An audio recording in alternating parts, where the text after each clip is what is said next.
Big Boss Filmworks and Big Boss Books presents Courtney Robert Brown Jr.'s follow-up to the book Motown Mafia. Motown Mafia, big man on campus. Corey Black Jr. is a newly pledged frat member who is in college to make his mother happy and proud that he'll be the first man to go to college in the family. He's also the nephew and son of two of Detroit's most notorious drug kingpins. His father, Corey Black, has fled authorities.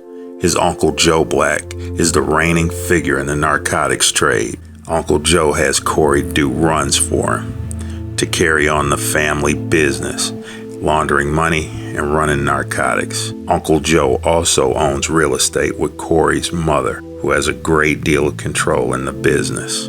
Corey Black Sr. wanted Corey to go to school to bring legitimacy to the family, but Corey had other plans. While in college, with the help of his friends and his girlfriend, he starts and grows a successful drug operation.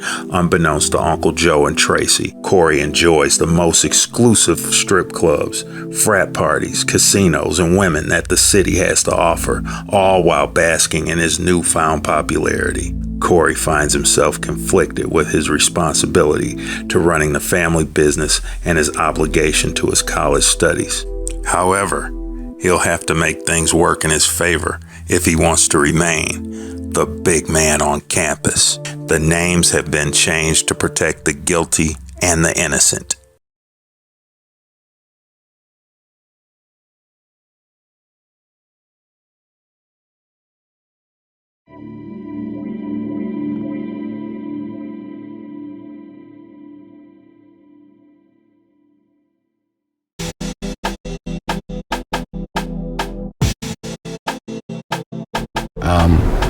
It was just time to really tell a great untold Detroit story, because it kind of covers Detroit at its zenith.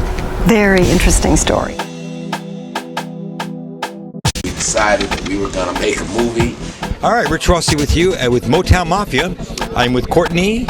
Louis Stevens, Courtney Brown. Courtney Brown Jr. And Alan Al Prophet Bradley. And this is an entrepreneurial, inspirational story too, because again, I'm a real estate retail guy. That's what my skill set is. But I'm a businessman, so I was like, we're gonna do it. Sometimes when you got a dream, you won't have all the answers on how you're gonna do what you're gonna do. What made this one unique was not so much the crime, but the intertwining with Detroit's history and the Motown era and kind of the economic decline of Detroit. And it's really the story of a family. And from some perspectives, it's has a happy ending, like you said. For others, it didn't have a happy ending. Right.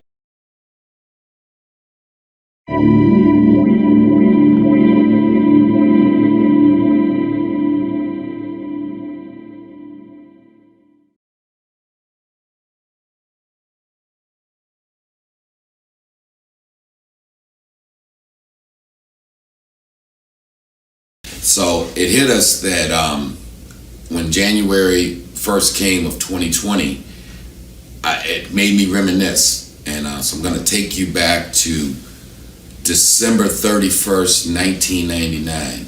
At this time, the family, we owned a nightclub called the Cotillion Club.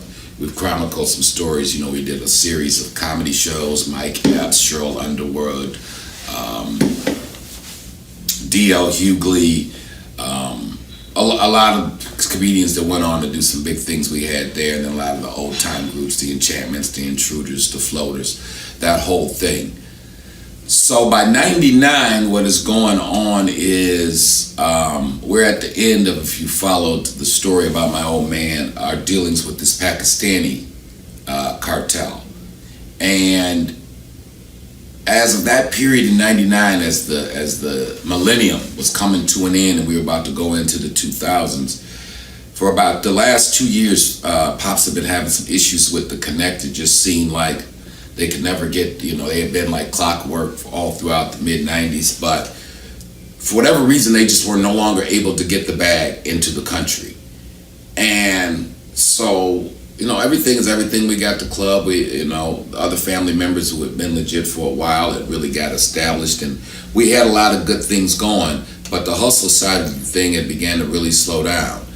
And I remember just stepping out of the club and on that New Year's Eve, as people were coming in for the New Year's Eve show, thinking to myself that it had been 17 years then since I had graduated from high school. It had been 14 years since I had started working for my old man. And by that time, I'd already had one major run-in with the DEA down in Miami, which we talked about on some other posting, which, and by the way, shameless ad, we talk about the events in our new project, the Big Man on Campus book, Motown Mafia Part 2. But anyway, back to the real. So I'm kind of reminiscing to myself, like, it's been a hell of a run since, I started working for Pops in '86, and we going into the year 2000. I'm thinking back to when I was a child and, obviously living next door to Eddie Jackson and seeing what he had did and put together in the 70s, and Pops going away, Eddie going away, all the events running around with Eddie Jr. And I really began to think to myself, and this is something that regardless of what lifestyle you're living or what you're doing, to embrace the idea of change.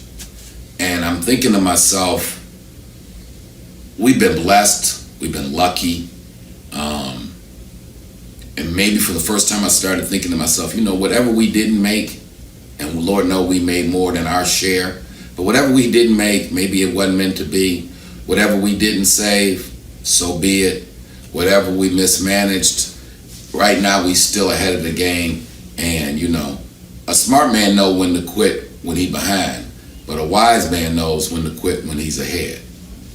And I really started that night, that New Year's night, thinking about lobbying, and other family members had already been in the old man's ear saying, enough is enough. The family been at this for a long time.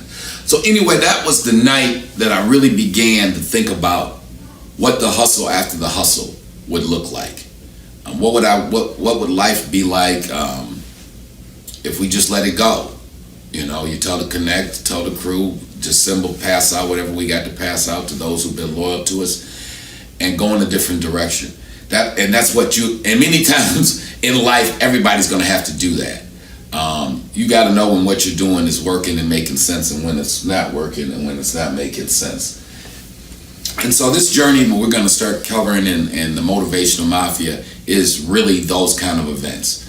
We're going to start talking about the period of when actually me and my partner here, Lou, end up meeting each other, in this journey. So to give you a little preview, we'll talk about my first ventures, getting back into the retail business, which led me to going to China often, and we did some hustles, whether it was from backdoor Louis Vuitton purses to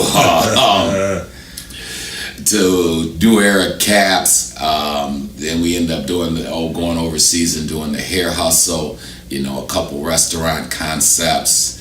Obviously, the whole launching of this Big Boss Filmwork thing some 10 years later. Thanks again, 10-year anniversary, by the way, of the book Motown Mafia. How we then opened up a real estate business, taking over and helping the family out with its business, and trying to show some of the lessons that I did learn from working for the old man, how we turned that in to now, being a square, I guess you would call it. But I really think we got some insights to help share with you guys. So again, we're going to start off, we're going to chronicle it from the initial Negro League business that we opened up, and that's a little small thing, and this is an example, a happenstance idea that ended up leading to all kind of dominoes falling apart. And so just to give you an example, so it's 2000, I'm telling you, as we go in from 1999 to the year 2000, we're having this thought about it's time to get out the game. We will do one more follow-up story on the Connect was having some serious problems and had been compromised, and those events would come to unfold and to haunt the family in a couple years. But my spider senses was correct. It was time for us to go a different direction.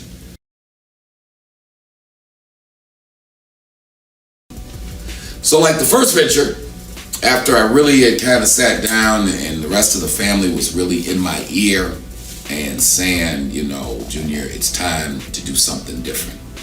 Again, you've been working for your old man now for 15 years. You guys have had a great time and been real blessed doing what you're doing. It was, it was some tears along the way with all the laughing, but so be it. I mean, what you gonna do for the rest of your life? So at this point, I guess I'm like 36, 37 years old.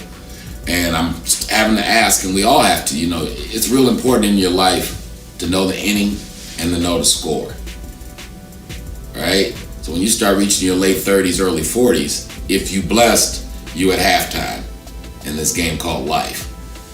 So I'm starting to ponder what exactly is it that I want to do with the rest of my life, right? A new job that just over broke was not a realistic option. I never had no appetite for that, no matter how much somebody else was willing to pay me. That's not who I am.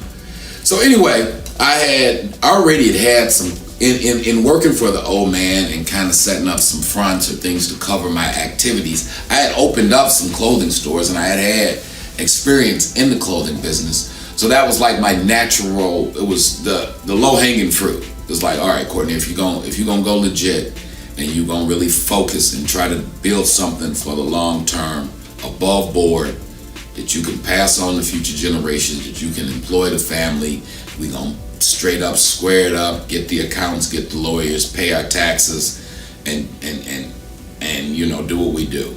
And so that was the thought. So at this time, it was you're talking about 01, 02, hip-hop, the biggest things in hip-hop back then. Eminem was real hot, Snoop was hot, Rockefeller and Jay-Z was doing their thing, Master P, the Cash Money crew.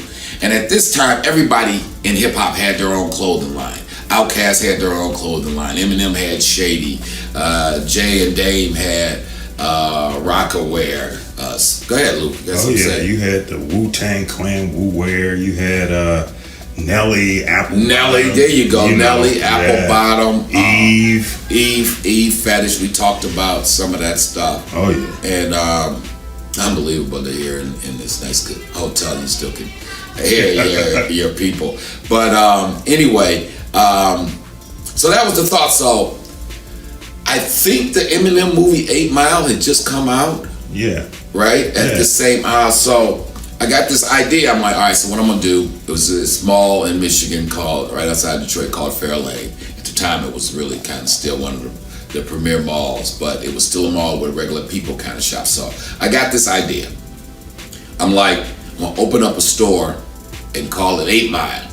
And I'm going to carry all of the hip-hop labels. So I'm gonna have Sean John. Yeah, Puff had his line. Yes. Puff had come out with Sean John, Rockaware, and this is where my mind is at on the thing. And I thought it was a good enough concept. That's right. So I go to the management, tell the management at the mall that I want to open up this concept of this and that. Now this is where reality sets in.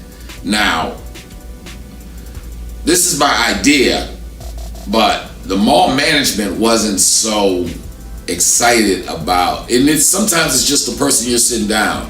I think my man's name was Rick Anthony. Is that the name of the guy used to run? Rick ran the independent leasing for Fairlane Mall. But for whatever reason, Rick was not a fan of 8 Mile or Eminem.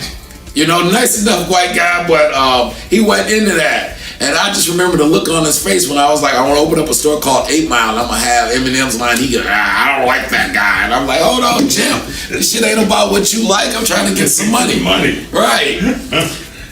But he kind of entertains me. And he's like, all right, well, let's talk about it. When do you think you want to open? So this is like February. And I'm like, all right, I think I need about 2 months to get open. So I go out to Las Vegas to the Magic Show, which they do it, which still is the biggest clothing show. So I go to the Magic Show that February to place orders for my merchandise to open up this store in April. And so I'm placing orders with all of the usual suspects, all the people I was talking about. So we talked to people at Sean John, we talked to people at Rockaware, we talked to Outkast people, the whole crew. Come back, sign the lease at the store, but again, the mall is just not feeling my idea about this 8 Mile thing, right? So I'm like, the thought was Hall of Fame. My second thought was Hall of Fame, like Hall of Fame of rappers, Hall of Fame of hip hop, something like that. Now, at this time, now Hall of Fame got an athletic kind of connotation to it too, right? But I'm not thinking like that. So in the midst of me being in Vegas, the account that I really, really wanted was the Rockaware account, because Rockaware was just on fire. Jay and them was just, the line was just on fire. I knew if I had that line, I could go ahead and do what I needed to do. So, I'm kind of getting spun. The people at Rockaware are like, we ain't opening up no more accounts. Everybody got an account. You got to wait, this, that, and the other. In the course of me politicking at the Rockaware booth, there's this little booth that's selling Negro League baseball stuff, right? Now, I'm a history kind of guy, and I'm a sports history kind of guy. So I was familiar a little bit with Negro League stuff, right? I knew who Josh Gibson was, Satchel Paige. I knew that at one time blacks owned their own baseball league back during segregation, and that that league had existed, and it was a big deal at one time. So anyway, this young Korean guy, he just keeps bugging me. These trade shows, they know everybody's wearing a badge with the name of your store on it and yada yada. And every time I come by, oh, Mr. Brown, please come see Negro League. And I'm just being polite to old boy, like, look, man, I'm trying to get this Rockaware so I can get this money. As fate would have it, the people, the underlings for Jay and them at Rockaware keep spinning me, telling me they ain't got opening up no new accounts. I end up bumping into a guy named Jack Jacobs, an older Jewish guy, and he just struck up a conversation with me, and he's like, you like this Jay-Z guy? Because we're watching a monitor that's got some videos of Jay playing. And I'm like, yeah, he one of my favorite. And he's like, yeah, this guy's something. He's kind of like the Frank Sinatra of this rap thing, right? And I kind of look at the old guy, I'm like, yeah, I guess you could say he the Frank Sinatra of this rap thing. And he's like, so what's up with you? And I'm like, man, actually I'm trying to get an account with Rockaware, but they're kind of giving me some issues. He introduces himself, he says, well, I'm Jack Jacobs, I'm the president of Rockefeller Clothing. Tell you what, why don't you come back tomorrow and I'll make sure I have them open you up an account. I come back tomorrow to the booth. Jay-Z's sister's actually there. Her and them informed me that Jack Jacobs and all the higher-ups had to leave Vegas early, and there's nobody there to open up the account. And I'm like, oh, get the fuck out of here. Right? You gotta be kidding me. So I'm kind of off my square now, and then there's this young Korean kid steady calling my name out, Mr. Brown, please come see Negro League. Come see Negro League. And to be honest, I'm like, whatever. So I composed myself after a little disappointment with this Rockaware thing, and I'm like, what the hell, man? Let me just sit down and see what this Korean guy's talking about. I sit down, he shows me these Negro League t-shirts, these Negro League caps. And I'm like, the stuff was kind of cool enough, right? And so I'm like, come on, I throw the boy a bone. He been persistent. 3 days, every time I done walked by his aisle, he done cut into me. So I write a little order with the guy. I maybe order like $400 worth of t-shirts, $300 worth of caps. So be it. I go back to Detroit, starting to get the team together to work at the mall. And it's like April 1st now, and I done already signed the lease to open April 15th. And ain't none of the stuff I ordered from Vegas showed up yet. And I'm like, and I'm calling all the companies, and they're telling me that the containers they all got excuses, custom problem, sold out. Now, I get how the game works. Everybody, all the big stores, Dr. J's and all the national chains, Macy's, they had bought at Magic also. I'm a new account. I'm going to be last in the queue to get the goods. But I'm like, this ain't going to work because, landlord don't care. Come April 1st, your rent start, and you need to be open, and you need to be selling something. So I come across the invoice from this company called Crossover, which was the name of this Korean company that was selling Negro League apparel. Now there's going to be a moral to this story about you never know. How you finish is seldom how you start. And what your idea is when you start a business, God and the universe got a different, sometimes, set of things. So I'm calling everybody who I ordered anything from. I call this Crossover company. A Korean or Asian gentleman obviously answers the phone, who doesn't speak very well. And I'm like, yada yada, I ordered a couple caps and t-shirts from you guys. I haven't got it. The gentleman on the other line of the phone says, oh, my name is Young Choi. I am really the owner of Crossover. You met my nephew at the show in Las Vegas. And at this time, now I don't know, let me fast forward to 2020.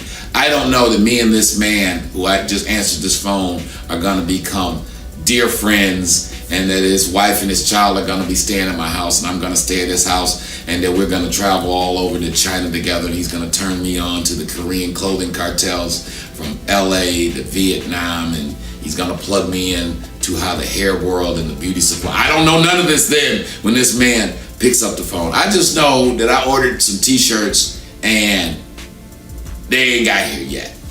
So he tells me, I don't know what happened with your order, but can you come to New York? And I said, yeah, because I'm thinking in the back of my mind, I was going to have to shoot a movie to New York anyway, hit the garment district down there, just to get some stuff to open up the store as I sort out what's going on with all these other orders. So I'm like, yeah. He's like, okay, well, come to New York. We'll take care of you. And that's what I do. I go to New York. I meet him at 27th and Broadway, and he's driving this white cargo van.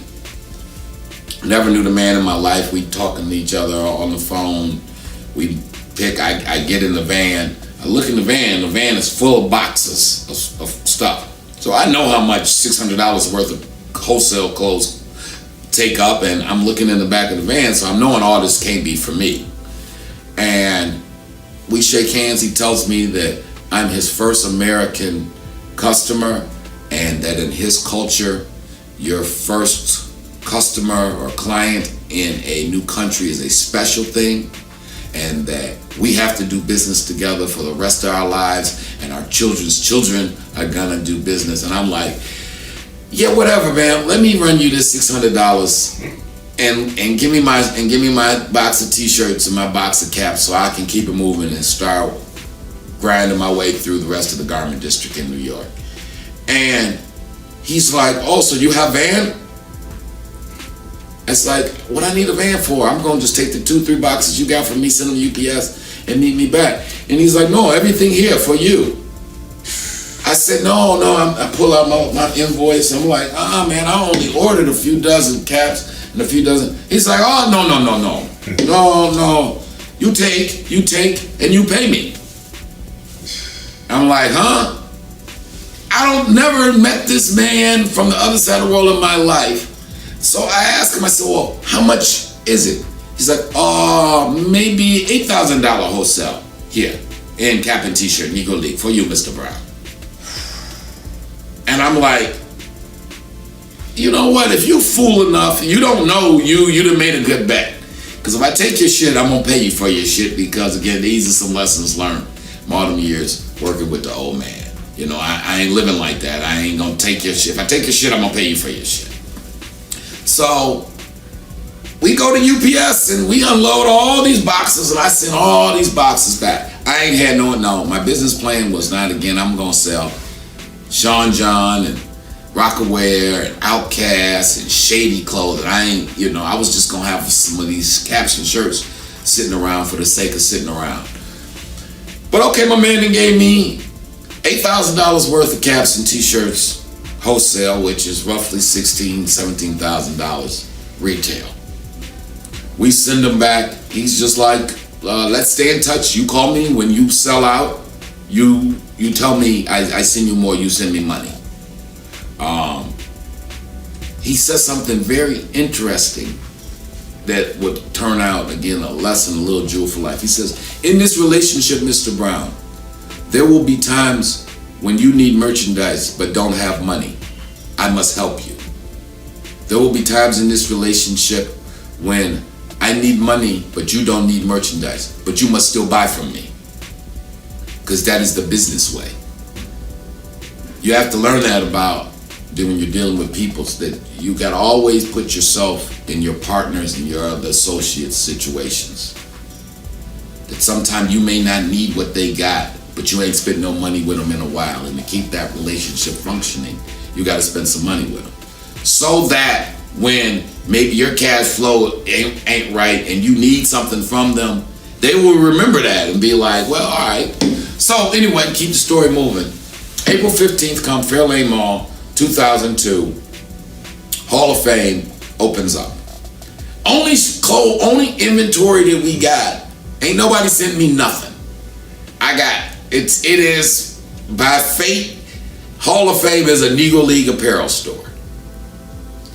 Now the thing is, what's going on in the bigger world of videos and hip hop is this athletic retro throwback jersey Negro League thing is hot. And a lot of the rappers and people on the videos are wearing, and I'll be honest, I really hadn't peeped it. It was after the fact when customers were seeing these Negro League jerseys and stuff, and they would be like, oh yeah, didn't you see Nelly was wearing that? Or so-and-so was wearing that on that video. Anyway, the things start clicking.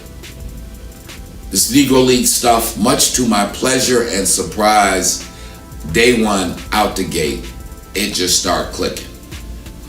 As more fate would have it, the Detroit Tigers had decided that same year that they were going to do a Negro League commemoration.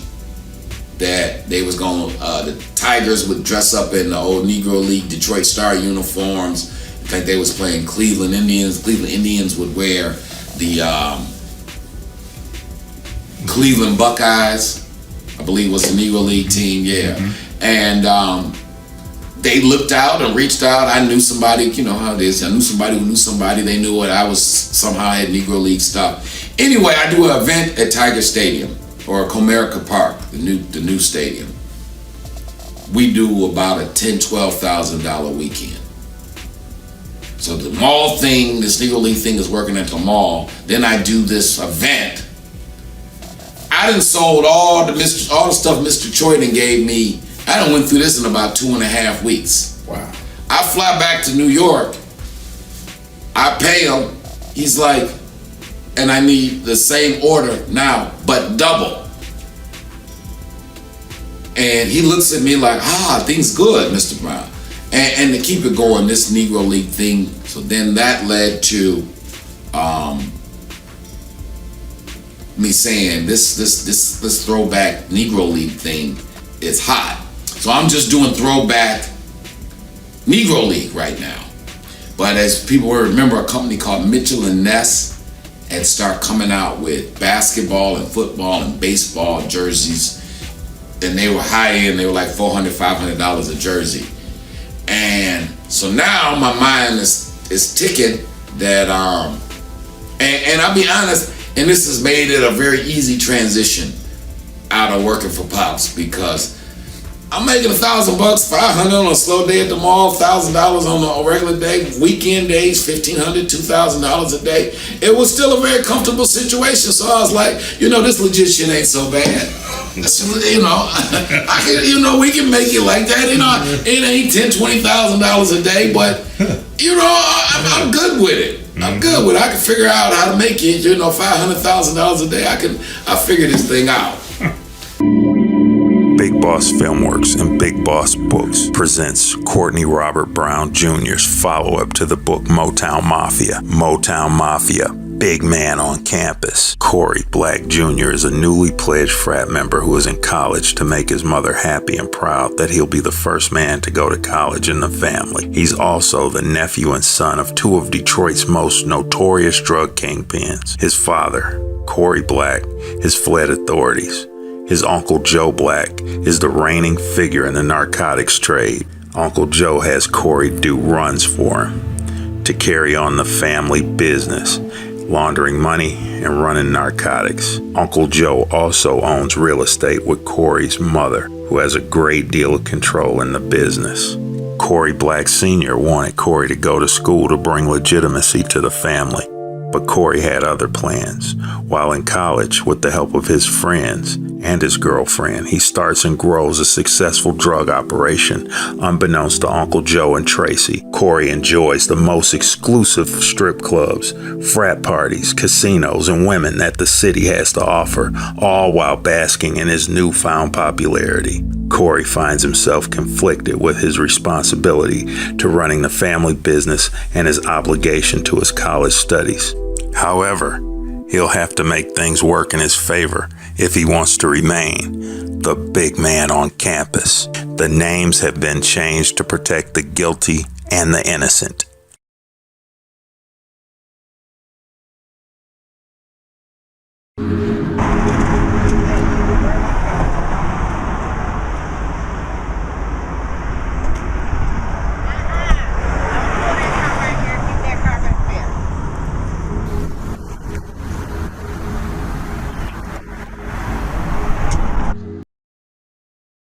So now that my eyes are set on these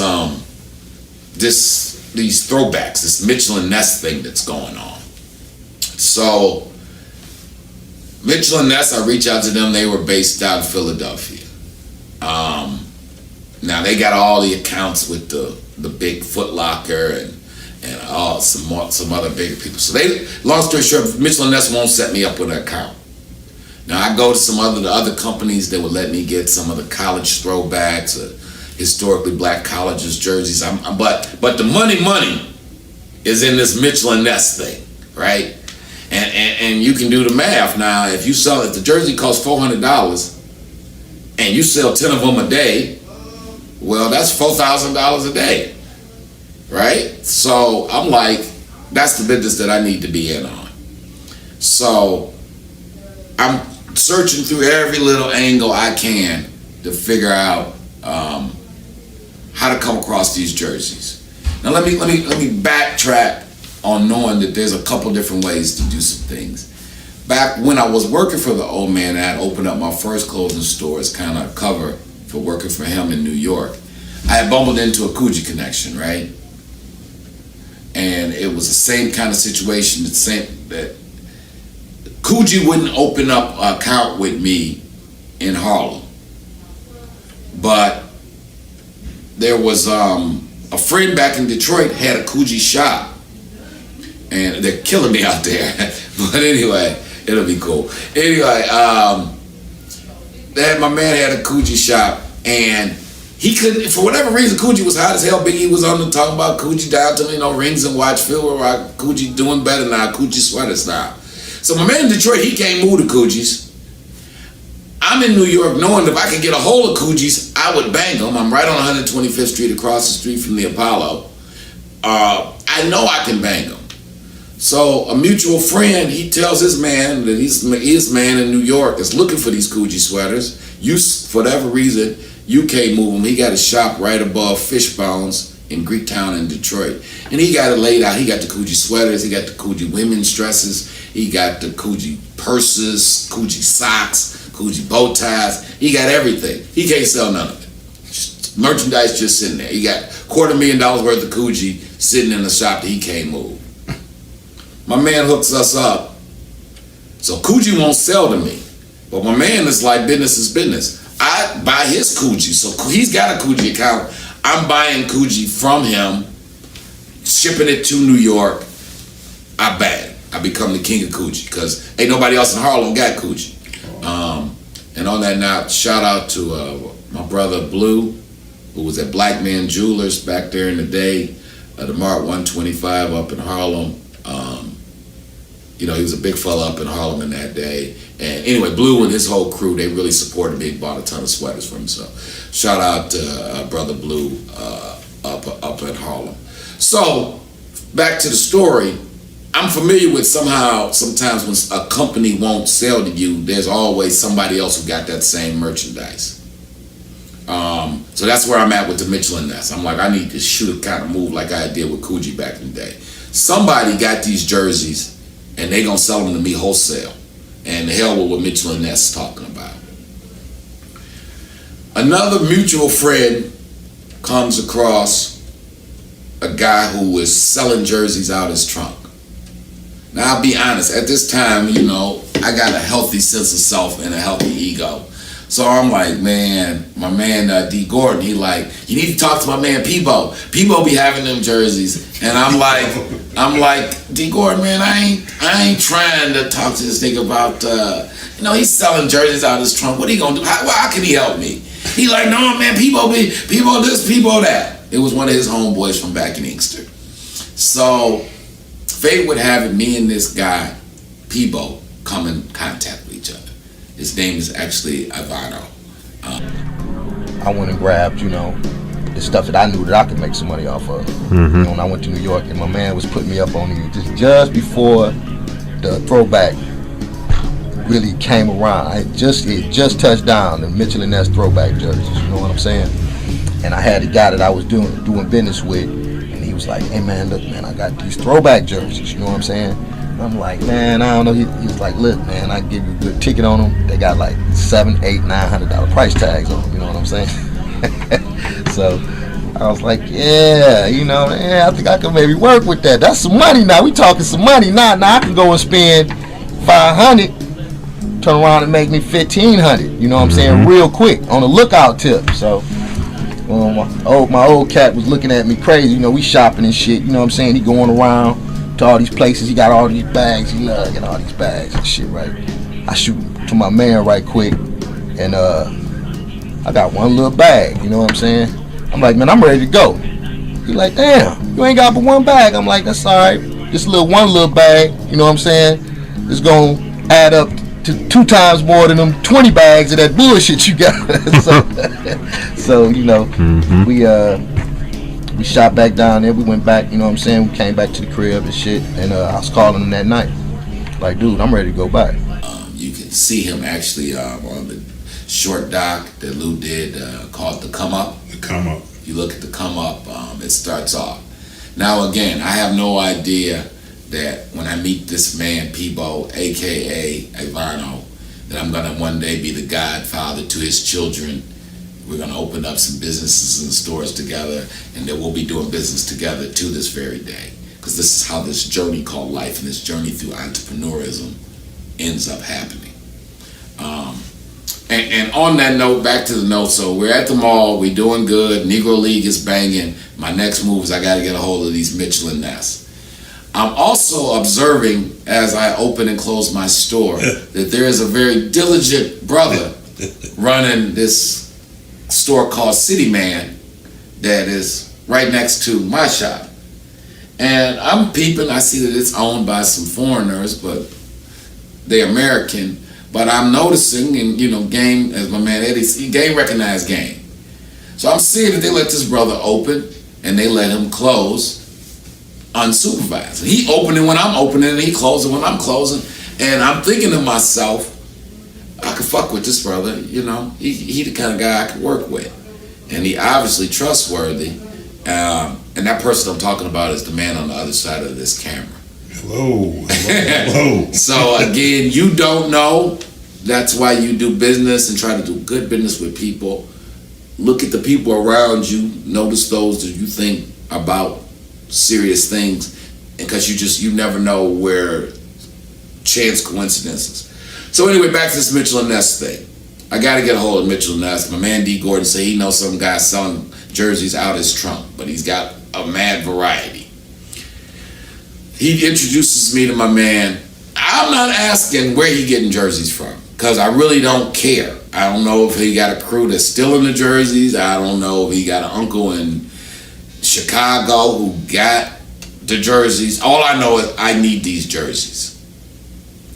We meet, he tell me that he got out of Barry Sanders and all the other kind of jerseys, Michael Jordan, that I was looking for.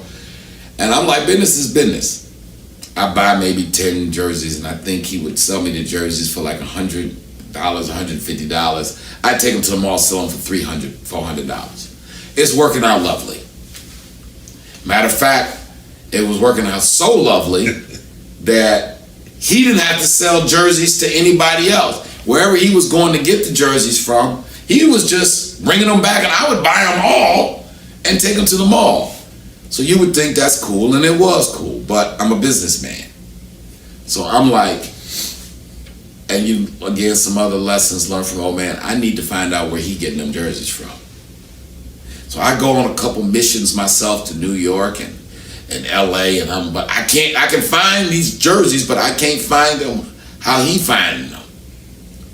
Now, you guys have heard of counterfeit or bootleg or knockoff stuff, and just quick, there's a lot of different definitions. Over in China and Korea, where the jerseys are made or clothes are made, Nike might say make 100,000 of this t-shirt, but the manufacturer got to make 200,000 of them because they're called damages and defects or overruns. Well, they don't throw away those extra t-shirts that Nike, Adidas, or Mitchell, whoever. Now, there are people who on the side is copying or knocking them off, but a lot of it, if you know the right people, you can get the same thing authentic that just went out the back door that were the damage, defect, or just the overrun that the manufacturer made. So the quality of this man's jersey is telling me that if he ain't getting them from a backdoor account, he getting them from somebody who getting them right from over in, because Mitchell & Ness was making their jerseys in Korea. Now, Lou's guy at City Man, he next to another guy, what's the name of that shop? Oh, 4 Men. 4 Men. How you guys doing? Hey, 4 Men. 4 Men is like a really high-end premier clothing store in the Detroit area. Now, the problem for 4 Men was they're in the same mall as me, and they got an account with Mitchell & Ness. But they taxing brothers like $500, $550. They won't negotiate. If the jersey say $450, they want $450 plus tax. Then you got old Mr. Courtney Brown Jr. around the corner. He got his jerseys. I might take $350. Catch me on the right day, $290. You know what I'm saying? And it don't take long before my business begins to impact 4 Men. Because brothers like, man, I can get the same jersey right around from that brother right around the corner, right? So Mr. 4 Men, he upset. He ready to snitch me out. He go to the mall and he tells the mall people I'm selling counterfeit jerseys. He calls Mitchell & Ness. They call the retail police. Believe it or not, retail companies have private detectives and investigators who they send around to investigate this kind of stuff. The mall, thank God for me, took an approach like, look, you're independent, he independent. As long as Foot Locker ain't complaining about what Courtney Brown Jr. doing, we don't care what he doing. He pay his rent and he don't cause no trouble. You guys need to straighten this out. And it's kind of confusing story because you got to imagine my man from 4 Men is telling some people who know nothing about this jersey throwback, some very middle-aged, older white men about, he's got jerseys that are like my jerseys, but they're not the right kind of jerseys, and they're the same, but they're different. So, you know, the people at the mall management was like, hold on, you said they look just like your jerseys, but they not like your jerseys, but they're the same as your jerseys, but he ain't supposed to have your jerseys, but he's got them.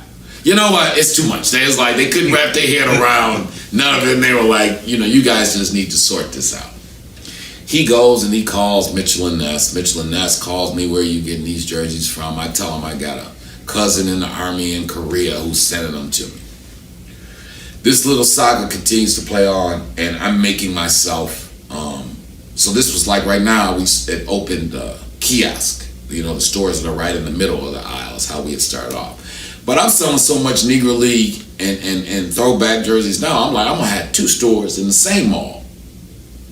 And I'm going to open up another larger store and keep the kiosk. Thing is, I need to get the connection on this throwback thing because I can't keep spending all this money with this man. But my man Ivano was a shrewd businessman himself, and he wasn't gonna do that. So I thought to myself, what will I have to do to get this man's connection? I said, well, the only way I really can get his connection is I gotta make him a partner. If I become his partner, then he's gonna have to show me where he getting them jerseys from. So another friend of mine had told me about a little storefront in the city. So now I got 2 stores at the same mall. But I'm thinking that just for the sake of me getting for the sake of me getting this connect, for me getting this throwback plug, I will finance this brother and put him in the business, and we'll be partners. Because if we're partners, for the bigger picture, I'll get what I need to get. So I approach Ivano. I say, man, you ever thought about getting out of the trunk? You know, you've been selling out of the trunk, your business going good and all, but don't you want a real store, be a real retailer? And you know, Ivano, love him, a really, really bright guy, but Ivano got a healthy street side to him. And he like, man, I ain't never paid no taxes or none of that. I inventory and trade shows. But what I did know is that the brother had an eye for fashion. Actually, to be totally honest, a much better eye for fashion than I sell you whatever. You know, if you want white t-shirt, cool, whatever. You know, as long as I could buy low and sell high, I was cool with it. But my man Vano had a real passion for fashion and for clothes. And you can't, see, that's something you can't hate. And when you're doing business and you're looking for partnerships, you need to find people whose strengths are your weaknesses, and then their weaknesses are your strengths. That's what makes for a good partnership. So I knew how to crunch the numbers and do kind of the business side, and I knew all the trade shows and how to do it that way. But he had a real pulse for the streets. He knew what was hot, what wasn't hot, and he was good at coordinating. He was like a fashion coordinator. He could do that, you know. I didn't have the patience for all that. Oh, this jean got a green stripe in it, and I need a stripe with some green in the hat and the shoe, you know, because I might have you walking out with some black shoes, some blue jeans, an orange shirt, and you know, and a purple hat if you was willing to pay me for it. So he goes for the idea. I tell him, look, you put 5 together, I'm gonna put 5. It's a shop in the hood. Now that was some 17 years ago. That store to me and Ivano opened up for the sake of me getting this throwback connection. Is called Gear Unlimited, and it's now a thriving institution on the west side of Detroit. You know, it's employed probably a few hundred different young African American men and women over the last 2 decades. Ivano took that concept because later I would approach him when I would decide to go do my thing in Atlanta. And then we'll cut it off there, and it was time to now even grow the concept out of state. So that's just an example. That was kind of the first step in the hustle after the hustle. So I hope you guys got some inspiration out of this story. We got a lot more to go. We're gonna go into the Atlanta thing. We're gonna really go into this Nike thing, the orange box thing, and once I went down the road to getting those Mitchell & Ness back door, and then Lord knows this Air Force One and Jordan thing was about to come, and that was gonna be really the hustle to make me forget about the old hustle forever, because the kind of money we were about to start making messing with these sneakers was something crazy, and the Arab cartel who was running this gym shoot thing that I got plugged into, these were some real special guys. But we're gonna get to that. So look for us, all you guys who are with Big Boss Filmworks, who been following what we do concerning Pops, Eddie's story, Eddie's father's story, and all that. We're gonna keep that going, but make sure you guys who are interested in some of the stuff about how we made some money after the hustle after the hustle, we can give you some ideas on how you can get your hustle going. Because again, it's cool that we talk about how we got money in 72 and 82 and 92. But let's talk about how we're going to get some money in 2020. Just kind of telling you guys, everything you've heard is said in business is about timing, right? It's like in real estate, 3 rules: location, location, location. Well, in fashion or in apparel, it's about timing, timing, timing, right? Right now, if you were trying to sell button-up shirts, you might be in trouble. You would have been selling button-up shirts in 01, you probably would have did. Or what if the kids down south call them collar shirts? Well, at this juncture, in 02, 03, when we're doing this thing at Fairlane Mall, the whole retro, throwback, athletic look was sizzling hot. Every entertainer, rapper in the world was all into the throwback jersey thing. So we're doing our thing with the Negro League retro gear. It's booming. So it causes me to want to say, hey, what about these other retro jerseys, these throwback jerseys? And the number one company for this at the time was a company called Mitchell & Ness out of Philadelphia.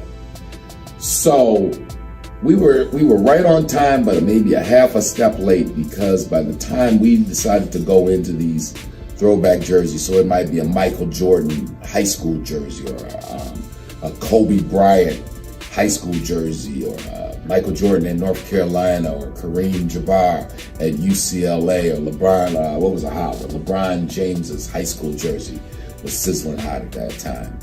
But a lot of the bigger chains had already got accounts with this company, Mitchell & Ness. So I was running into some difficulties getting this account. So I meet a guy through a mutual friend of mine, a brother named D. Gordon. Shout out to D. Gordon, shout out to the whole Inkster team. And his man, they called him out in the streets in Inkster, they called him Peebo. His name was Ivano Davis. So just in a happenstance meeting, my guy D. Gordon is like, hey man, Courtney, that's my man Peebo. He be messing with them jerseys and yada yada yada. And I'm thinking to myself, what's this guy? Because this is where, again, you gotta keep some humility about yourself. And most people who know me have never thought that I had a problem with self-image or self-esteem and a healthy ego. So I'll be honest, my first thought was, who is this guy? He ain't got no store. I got a big fancy store out at the mall. How's he got a connection to get some jerseys that I don't got? But I indulge him anyway, and I'm not asking too many questions. He introduces me to Peebo, Ivano, and we kind of kick it off. Business comes up, and we're here in Detroit, and at that time, one of the hottest jerseys in demand was the Barry Sanders jersey. And I had been searching far and wide. I went to New York, I went to LA looking for these jerseys, because I'm getting like $300 a jersey, so you do the math. You sell 10 jerseys on a Saturday, it's $3,000 just in jerseys. So Vino says to me, okay, yeah, you're doing the jersey thing. I got a good plug on these jerseys. In fact, I got these Barry Sanders jerseys. And I'm like, no, you don't. And he's like, no, I do. And I'm like, no, you don't. He's like, no, I got a truck. I got a car full of them. And I'm like, man. So I'm like, I'm gonna call this bluff. I'm like, if you got these jerseys, I'll buy 5 of them right now. How much you gonna charge me for them? He's like, yada yada. I'll give them to you for $1.50, $150. So I'm like, okay, well, let's go. Lo and behold, he has the jerseys. They're A1 quality. I buy the jerseys, take them to the mall the next day, sell them out in one day. This pattern, to make a long story short, would keep going and going and going. And Ivano had very good sense of fashion, and as in like coordinating. If it was a Charles Barkley Philadelphia 76er jersey that was in red, he would know that the new Jordans that just came out had red into them. The brothers was trying to rock jerseys that matched whatever was the hottest footwear out. So me and Ivano's relationship grow and grow and grow, and in fact, it gets to the point in which I'm his only client. He doesn't even have to hustle anymore. Every jersey that he gets, I'll buy. Now, the thing is, from my background dealing with Pops and, running around with Eddie and all that stuff, I'm kind of used to being the plug, not getting it from the plug. So I'm thinking to myself, I got to find out where he's getting these jerseys at. Even though my pricing went down because I was buying so many from him, he was showing me a lot of love on the jerseys, but business is business. I know that he wouldn't, if I was buying them directly myself, I would be getting a bigger ticket, my profit margins would be higher, and everything's everything. Now, at the same time, the good folks, some of these larger white companies at Fairlane Mall are watching this black guy who just opened up a few months ago, and I'm making a mockery of their business. I mean, there would be some slow days. In particular, was this Shop for Men. They're still around. They at the time were the real trendy men's apparel shop. And they had all the jerseys, but they're selling their jerseys for $500. I'm selling my jerseys for $350. Do the math, And they're not happy about me and my jersey business. So this goes on, and I'm thinking to myself, and this is going to lead to a partnership. And eventually I get to the point I'm buying so many jerseys from my man Ivano that I think this can't go on. So another brother had approached me about, Courtney, you ever thought about getting a shop in the hood? So I'm already at the mall. Me and this guy have made a great arrangement together. The store is thriving. I'm really not missing working for Pops much at all because I'm eating pretty good. And the only thing that would stop me from going to the next level is a steady supply of these jerseys. So I actually gave my man Ivano an offer that I didn't think he could refuse. I say, Ivano, there's a location in the city, 1331 Dexter Avenue, right around Dexter and Leslie. Our old stomping grounds from the 80s. And how things go full circle. 1 block from Esquire's famous corned beef restaurant, 2 blocks from Esquire's. I said, why don't we go into business? You know, Ivano had been mobile hustling. You know, he did his thing out of his van or out of his truck. He had his own clientele. He had never really did because he's a very smart guy, a guy with a lot of fashion sense. But he had never done like professional mall retailing, right? But I recognized that the guy was smart and that he had an eye for this thing. Plus, I needed his jersey connection. And the only way I was gonna get his jersey connection was if we were partners. So at first he's like, Courtney, you're crazy. So you wanna set up a store with me and you'll turn me on to your plugs and I'll turn you on to mine and we'll just get money together. And I'm like, yeah. And that's what we do. We open up a store right on Dexter called Gear Unlimited. So now we got Gear, me and Ivano got Gear Unlimited in the hood. I'm at Hall of Fame at Fairlane Mall. We're selling jerseys and making ourselves a small fortune. I mean, literally a small fortune. Now, at the same time at the mall, 4 men, mainly some of the other national chains are beginning to complain to the mall management about where's this guy getting these jerseys from. Now this part of the game I'm unfamiliar with because I had never really done this.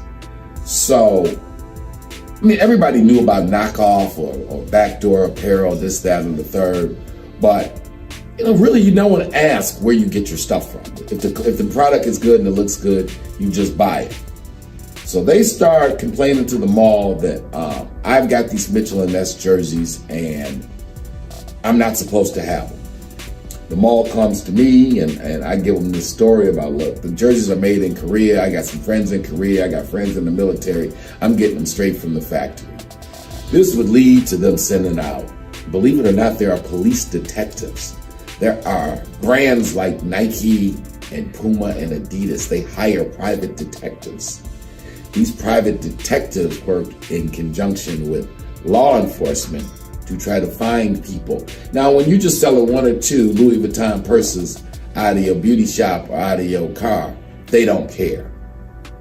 But if you take that business model and you start going into real like fashion streets or in the malls, they really don't think so highly of that. But anyway, the mall didn't really get too caught up in it, and there was a little bit of friction. A couple of lawyers started calling me from Mitchell & Ness, and I just kept spending them, and we just kept making money. But me and Ivano's shop in the hood also starts to thrive. And this kind of goes on. Our relationships grows and grows. And to this day, at night, this was 2004. This is 2020, and one of my prouder entrepreneur moments. To this day, Gear Unlimited is still there.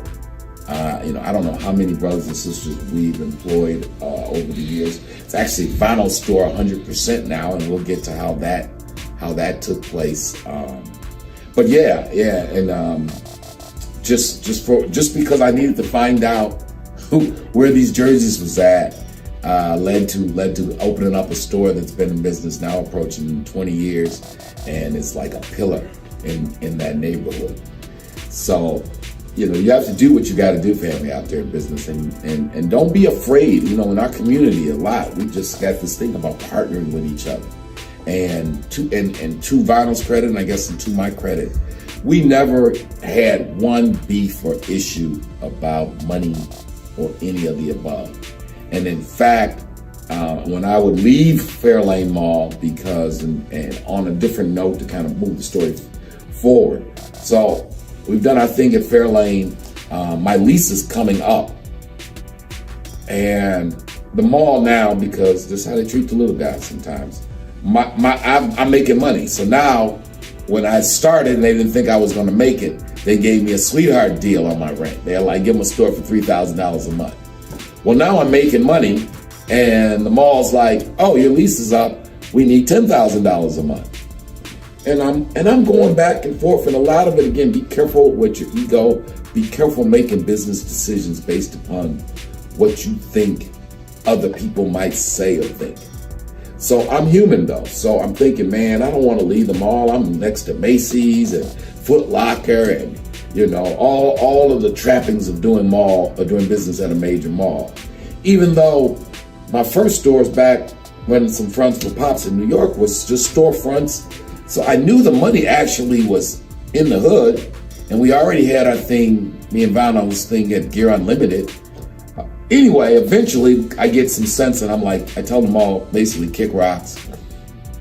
For $10,000 a month, I can go lay me out something in the city. I end up opening up a store around the block on Davison, right off Linwood, in a new plaza that opened, literally around the corner from the Gear Unlimited location. So now we got 2 blocks, 2 stores, same neighborhood, and it's doing what it's doing, and my rent goes from what the mall wanted me to pay, $10,000 a month. Got a very nice shop in the hood, in a strip mall, for $1,500 a month. For yours who are not math good, that's $8,500 a month difference. That means in 10 months, that's $85,000 difference. In a year, you're talking $100,000. So if I do the same numbers in the hood that I did at the mall, I pocket an extra $100,000 myself. Come to find out, I was to make double in the hood what I made at the mall. And even and me and Vinyl worked with each other. So you'd be like, well, damn, how y'all gonna have 2 stores that close to each other? Because we go shopping together, and we just make sure that we weren't carrying the same inventory, and it worked. And it worked until, well, okay, we'll do a little break. We'll start the new store. We'll start let me get ready to tell you guys the legend of the orange boxes.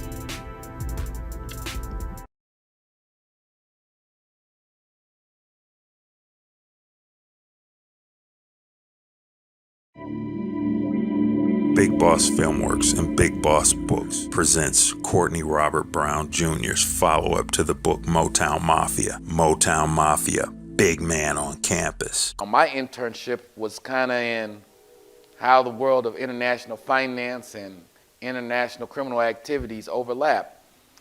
Corey Black Sr. wanted Corey to go to school to bring legitimacy to the family, but Corey had other plans.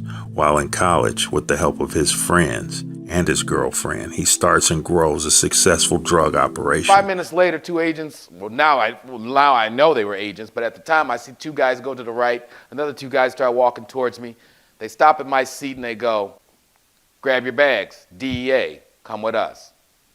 Needless to say, this is not the fun part of being an intern. Corey finds himself conflicted with his responsibility to running the family business and his obligation to his college studies. However, he'll have to make things work in his favor if he wants to remain the big man on campus. The names have been changed to protect the guilty and the innocent. I'm taking economics and business 101 and marketing, and your economic teacher's telling you about a business plan and how you get a small business loan. And, it's kind of the hypocrisy of the world, because I'm like, that ain't how the real world works. Story going. So we moved out the mall, me and my man Vino, opened up a small shop called Beer Unlimited on Dexter. I moved around the block and moved the mall operation to the plaza there on Davidson, and everything is everything. And this is, you know, Lou, you actually, I don't know, you do remember, because you met Eddie, right? I met him, yes. Right, so now this has got to be like 03, 04, because the Pistons are playing the San Antonio Spurs for the NBA championship. My man Lou, who, you know, my partner, the guy who was behind the camera doing this. So Lou had already started doing this t-shirt thing, and Lou would produce and manufacture our t-shirts for the shop. And what was going on in Detroit at that time was the gas stations had damn near turned into hood boutiques. Every gas station and party store in the city had like t-shirts and shoes and shit in it. So anyway, we had a simple plan, and the people, our friends in the Arab community who own all the gas stations and party stores, definitely was doing their thing with this t-shirt business. And those of you old enough to remember, this is in the heart of the white t-shirt phenomenon, right? Where the white tee had just become a fashion item in itself. So anyway, we have a little plan. We planning on making some shirts, because we were doing like go-back jerseys, and it was just, business is clicking. So, I don't know, Lou, how did you come across that guy, Eddie, who was Sam's partner?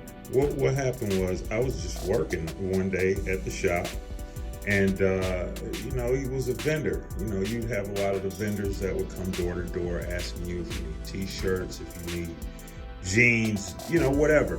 And he approached me about t-shirts, and you know, he said, I see you guys make t-shirts, this Eddie guy. I said, yeah, I do some t-shirts. He said, I need a lot of t-shirts. I need to get many t-shirts. It's the Pistons, and I want to put together a small thing of t-shirts to sell along, you know, the freeways and the, you know, gas stations and so on and so forth. And he knew we manufactured the t-shirts, and he says, I have some of the best t-shirts you've seen. And that's how it started. And then I remember approaching you guys, you know, you, Mr. Hardy, about Eddie. Right. So, Eddie has a partner. We'll just, for all respect, we'll call him Chaldean or Arab Eddie. Arab Eddie has a partner. So that Lou's made the introduction, and him and his partner, well, again, you never know these happenstance. I won't put, we call him Sam. That's what he was known in the streets. Obviously, I know his real name. We'll just keep it. Eddie's partner is a guy named Sam. Sam, you know, shout out to the whole Goodfellas family, because this man would take me to a whole different level in the clothing game. So anyway, Eddie and met Lou. Eddie brings Sam to the shop, and we got a plan. If the Pistons win, we gonna go into mass production with these guys, make all kind of Piston t-shirts. They gonna go distribute them because they got the whole gas station party store distribution network set up. All we need is for the Pistons to beat the Spurs, and everything is everything. But right before Game 7, Eddie and Sam come by the shop. They come by Hall of Fame on Davis. And we just kind of meet. And little side note, Sam had a shop on West Warren. And when God wants something for you, it's going to happen. No, I'll call you back. I'll be right back. Yo, check it out. Nuke at Night, #1 TV show. This your man, Al Nuke. I'm over here in the heart of the West Side, man, Warren and Southfield. I got to get something fresh to wear. You know what I'm saying? Tonight is a big show. Scarface in town, Bun B in town, and I got to get something fly to wear. So I had to search and comb through the whole city to find what was affordable for us. And I'm right here at Goodfellas. Let's go holler at Sam and see if he got some fly shit that we can rock and be affordable. Let's go.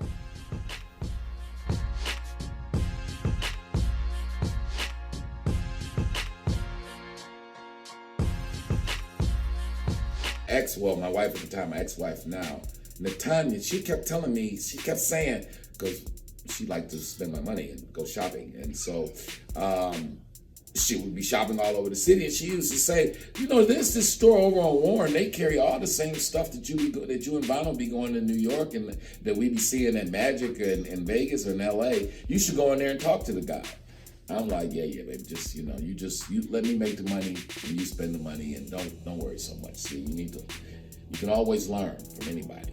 So anyway, the same guy now, Sam and Eddie, come to the shop. We're gonna go over the final details of how to get this T-shirt thing going if the Pistons win.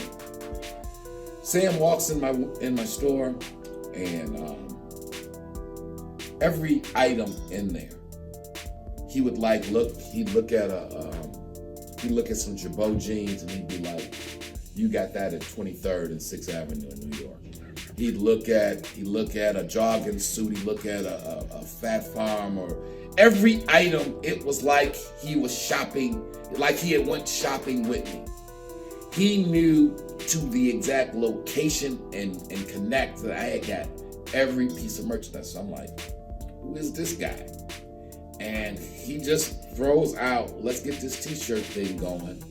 But since I'm already telling you, I know where you're getting your merchandise from. Why don't you come over to Warren and holler at your man sometime? I can probably save you a lot of travel time. I'm like, okay, so be it. I'll keep that in mind. So, unfortunately, the Pistons lose to the Spurs. And our grand T-shirt hustle has taken a hit because the Spurs have beat the Pistons, and nobody wants to buy second place. You know, close, but no cigar. It's T-shirts. But the seed is planted that my man Sam said, go check them out. So we started to run low on some inventory. We're about to, me and Ivana were about to take another trip to New York. And I said, why don't you just run over here to my man and just keep the lines of communication. Another point of business, you know, when you make contacts, in today's world, it's shoot somebody email. Back then, it was at least shoot somebody, page them a text or give them a phone call. You got to learn, you got to keep lines of communications open. A lot of times people make good contacts. They meet, the introduction, the meet and greet goes well, and then people let the relationship go cold. And then when 6 months pass and they need to holler at the person that they met, they don't let 6 months pass and you feel some kind of way about calling them now, or a year done passed, and be like, hey, do you remember me? When a phone call every month and a half, just say, hey, how you doing? My thing's still going on. Anyway, so let me go over here before I go all the way to New York to re-up for the store. Let me go over here and see my man Sam. See Sam, we shake hands here. Too bad the Pistons didn't win. What can I do for you? We go down to wholesale prices. He's really willing to sell me maybe $1 more than what at the best I was getting in New York or LA. And since I ain't gotta go nowhere, I ain't gotta catch a plane to LA, I ain't gotta catch a plane to drive to New York, I'm actually winning by just buying right here. And we on the other side of town from each other, so I'm like, maybe not. This goes on. I buy, I don't know, maybe my first time I spent some money with Sam, I spent like $4,000 or $5,000. Go through that, I would re-up about every 10 days. 10 days pass by, I come by, I spend another $3,000, $4,000 with him. This goes on for about a month and a half. After about a month and a half of this, I'm there doing my normal thing, and he goes, Courtney, let me get a minute of your time. Why don't you come to my office for a minute? We sit down. Now, he don't know nothing about my background. He don't know nothing about my daddy, Courtney Brown. He don't know about Eddie Jackson's story, or he don't know any of that. And I don't make a point of telling people my biography or giving people my resume, especially when I'm in that world, in the regular world. And it's kind of like, if you know about my family's history, cool. And if you don't know, then you don't need to know, because although all of these stories lead to why I'm on YouTube now, and leads to why there's a true crime story, and leads to why half the content you see at my man Al at American Dope, all of these stories lead to how all that happens. But at the time, we don't know any of this. So anyway, Sam asked me to come to his office at Goodfellas, and he asked me an odd question. And Sam's a Lebanese guy, good guy, man. I mean, my guy. So he says, so what we gonna do, Courtney? And I look at him like, what exactly you mean, what we gonna do? And he like, is we gonna get some money together, man, or we just gonna keep bullshitting? And I'm like, so what exactly are you saying, man? He like, I've been checking, since that Piston thing, when the Pistons didn't win, you start coming here, you spend $3,000-4,000 with me. You go away, you come back 10 weeks, 2 weeks later, 10 days, 2 weeks later, you come back, you spend another $3,000-4,000 with me. He was like, that ain't, I get what you're doing, but I mean, what we gonna do? We ain't gonna you ain't getting no money. If you only, and it's true. I mean, I was doing all right, but after you turn 4,000 into 8,000, you pay your expenses. Maybe you putting 3,000 a week in your pocket. It ain't bad money, but it ain't. He wasn't in it for that. And to be honest, somehow, Game do recognize Game. He knew that I really wasn't in it for no 3,000 a week either. And so I'm like, all right, well, I get what you're saying, but so what we gonna do about this? And he was like, last time I popped in your store, and again, gotta put your ego in place. He was like, you looked a little bit thin on the walls. Now my first reaction, what the fuck you mean I look thin? My store looked thin. The store is I'm thinking the store fluffy, to be honest. And he's like, you look thin on the wall. He's like, why don't you, go on and get right. Get right. Give it that real look. You want basically, he was kind of retailer. You needed to have so much merchandise in your store that the stuff was falling over the tables and you couldn't even see your floor because it would just be full of boxes. So I'm like, well, that sounds good, but half of me is like, oh, you just trying to get me to spend some more money with you. And then he's like, so that makes sense to you? Just let's fill up your store and see what kind of numbers you do if you just overflowing, if you bubbling. And I'm like, so yeah, but so I play a little slow, but I'm like, man, I only brought like $4,000 with me. And he like, I didn't ask you about how much money you brought with you, Courtney. He's like, this is what you do. Go out, just go out and fill up the store. Go back out to my warehouse and fill up the store. So I'm like, well, how much? What's my credit limit? And he, again, a real one. He's like, you run your business. I don't know how much merchandise you need. Take what you need. So I'm like, that is what it is. So we fill up the store. I get $18,300 worth of inventory.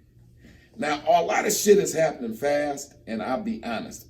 I had a silent partner, Mr. Hardy, on this deal, and me and him had been communicating. Anyway, the thing was, I thought he had took care of getting insurance for the store. He thought I had took care of getting insurance for the store.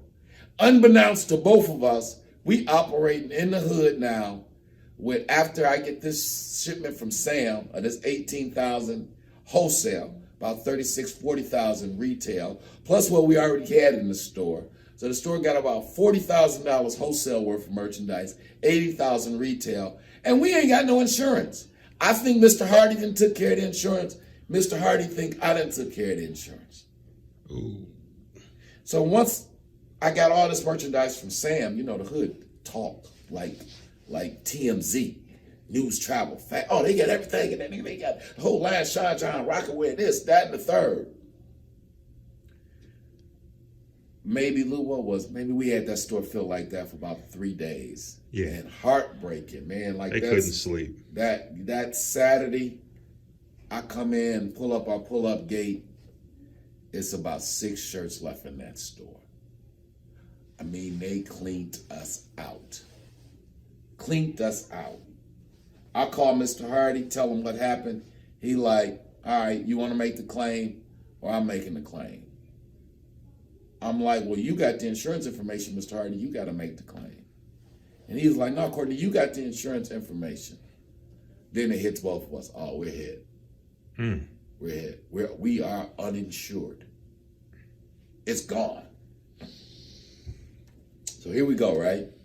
This is the reality of doing business. This is the reality of doing business in the hood. This is the reality of not making sure your I's are dotted and your T's are crossed. We've been just humming along, doing business. A real important thing, like both partners taking the chance to look and be like, the insurance is, put that to bed, right? Let's make sure, because that's kind of important. Let's make sure the insurance. Anyway, we hit. It's time to man up. So now I got to go to this man who just 4 days ago, out the blue, had enough faith in me and thought enough of my business acumen and my style to front me $18,000 worth of clothes. Now I got to go back and tell this man, well, here the thing. They stole all that shit and we didn't have no insurance on it. So I go back and I tell him this, and I'm like, look, man, I'll be honest, I could go get another 18, but I ain't gonna go rob Peter to pay Paul, and my real estate business ain't got nothing to do with my clothing business. My family money ain't got nothing to do with this, so here it is. And he gives me this look of disappointment, like, man, I thought you was a different kind of guy, but here you go with this bullshit story, right? Yeah, you didn't have no insurance, and they done stole all the shit I gave you. But I tell him something. I say, check this out, Sam. One moment. Let's cut. I go back over to Goodfellas. I tell Sam what happened. He gives me this look of just great disappointment. Like, I didn't think he was that kind of guy to come with the bullshit. The shit got stole. You ain't got no insurance. I give him the whole thing about, man, I'll be honest. Yeah, I could get the money from some other places, but I don't do my business like this. This is a clothing business issue, and I'm going to make good on it. But it's going to just give me a minute. And he didn't say, get out my office or the hell with you. He just said, yeah, whatever you're going to do, you're going to do. And I know the look because I've had these conversations when people have bullshitted me about money, and I just kind of give them, no, you know what? If you're playing me, go ahead. If you're going to pay me, you're going to pay me. And if you ain't going to pay me, you ain't going to pay me. But let's just keep it moving. I'll charge it to the game. But I tell him that day, I say, check it out, man. Every week till we clear up this $8,000, this $18,000, every week, I'm gonna pay you $2,000 on this tab, and I'm gonna cop another $2,000. So I'm gonna spend $4,000 a week because that's the way I was raised. I'm gonna spend $4,000 a week with you, man. And he looked at me like, whatever. We leave. Lou worked some magic. We had this fancy T-shirt machine. Lou worked some magic. Oh yeah. Printed up, made up like, I don't know, 20 different designs of T-shirts. Let's not forget the late Mr. Dyson. Sean Dyson, his partner, also in the back end, the brain power of Hall of Fame, the great late Sean Dyson. So yeah, you gotta have a good team too. Lou and Sean, we kept it moving. We didn't close a day behind. Before the end of that day, when we got broke into and emptied out the store, Lou and those guys, we went and did some emergency shopping around town, but we kept it moving. And in business, you're gonna have to be able to take some gut shots. Mm-hmm. You're gonna have to be able to take some gut shots and keep it moving. So anyway, I do exactly what I told Sam I was gonna do. Every Monday, I'd come give him $2,000 off the tab. I'd buy whatever I could, spend another $2 just in inventory, just to be a man of my word. So after about 7 weeks of this, so 7 times 2 is 14,000. So about after the 7th week of me doing this, the tab then went from 18,000 down to about 4,000, and we approaching the holiday season. Same thing, I come in to do my little weekly thing. Sam say, hey, Courtney. Of course, now he's back smiling when he sees me. For the first couple of weeks, it was a frown of disgust when he'd see me. Now I've been kind of consistent doing it. He's like, hey, Courtney, let me talk to you again in my office. I'm like, all right. He like, man, I'm going to be honest with you, Courtney. When you came and you told me a few months ago about that break-in situation, I thought you were bullshitting me. And, that you was just trying to run some little game. I was like, yeah, I figured that because I thought the same thing, but that ain't who I am. He's like, I see that's not who you are. He said, well, Christmas coming up, and here you go with this shit again. And you're still looking kind of thin over there on Davidson. I'm like, that's the conversation got us in this. He's like, but I get all that. But he was like, man, for real. He was like, I was talking to my wife. Sam's telling me he had a conversation with his wife about me. He was like, I talked to a good guy, kind of like he wasn't a good guy. And it was fucking with him. It was eating at him. And he was like, He told me he was going to do something, and he's not missed a beat. I thought he told me a lie. The guy really had a tragedy. His store got broke in. Him and his partner didn't have the insurance in order. And he's made good on this. And he's like, and my wife said, well, you should make it up to him. And I said to my wife, I am going to make it up to him, double for his troubles. And he says to me, so, all right, man, I see we're going to finish off this last 4 that you owe me for that, but Christmas coming, it's time for us to get back to getting some money. And I mean, really us getting some money together. Go ahead, load up your store for you, and then you got your man around the block on Davidson, and then I need you to start thinking about having enough inventory where you can start wholesaling for us too. So I'm like, okay, once again, so how much you want me to get? Once again, his answer is, you get whatever, quote unquote, get whatever you want, Courtney. Get whatever you want. I had to get a U-Haul van that took $64,000 wholesale out of that man's warehouse that day. It's about $120,000 retail. As our relationship would grow, that would become a small order for us. It would lead from there. Needless to say, we had an awesome Christmas season. And then it would lead to right after that holiday season. So now we're like in 05, 06. He asked me, our apparel business is just humming along now. Our relationship has got solid. And he's like, I'll be honest though, before Sam even approached me, high school, long-time good friend of mine, shout out to Gawain Mandeville. Gawain had come to me because Gawain's now working at Hall of Fame, working for me. And Gawain says to me, hey, Courtney, you ever think about selling some Air Force Ones? And me caught up at B&B. Man, I ain't got no time for no Air Force Ones. And Gawain asked me, well, would it be okay? I know a guy who can get some Air Force Ones. Would it be okay if I put a couple in the store and I'll just pay you for it? I'm not thinking about no Air Force Ones. I'll be totally honest. And Gawain, well, no one knew. Looking back, it's easy to know. So Gawain brings in 12 pair of Air Force Ones. And I would kind of we'd be closing up the store, and I would look and be like, man, Gawain, you had started off the day, you had 12 shoes. You only got 6 now. He paid me my $10 for every shoe that he sold out of my store. So I'm happy. I'm like, because basically in my mind, I'm not understanding the scope of this Air Force One thing at all. And so in my mind, I'm like, well, basically Gawain's paying himself now. So I'm saving on payroll. But this, big bank always take little bank. My man Sam cuts into me and asks me about selling these Air Force Ones. Now, my mind, I'm not, I've been in the clothing business a long time. I'm not really into it like that, though. I'm just a merchant. I'm a businessman. I like to buy things for $10, sell them for $20. So I'm like, not really, man. I was like, but kind of people in the hood is kind of asking me about these shoes. And he says, why don't you take a couple cases? Me and my friends are going to start, me and my friends and my brother and all them. and I don't know if anybody remembers like 04, 05, 06, 07. I mean, needless to say, it was like running the spot. I mean, it really was like, it was like running the spot. These guys were plugged in. And again, I'm not asking these people where they getting the shoes from. Now, I kind of got an idea where they getting the shoes from, but the quality was A1, and we are making a fortune.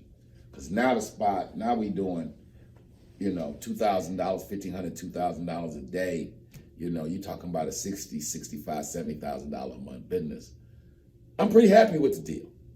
And everything I get, my cash flow is crazy because he fronted me everything. So it's never any out-of-pocket expense for me.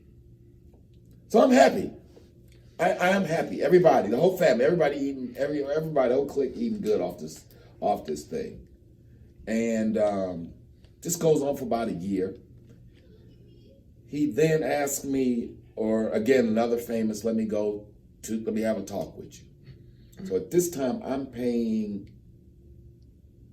say, $25 for a pair of Air Force Ones, and I would sell them for $50. Just double my money. Good deal. No problem. Everybody happy. I ain't thinking about wholesaling, none of the above, even though he's a bit steady in my ear, but I'm like, well, if I wholesale, best I can get $30, maybe if I sent him down to Atlanta or Memphis or down south, I get $35 a shoe.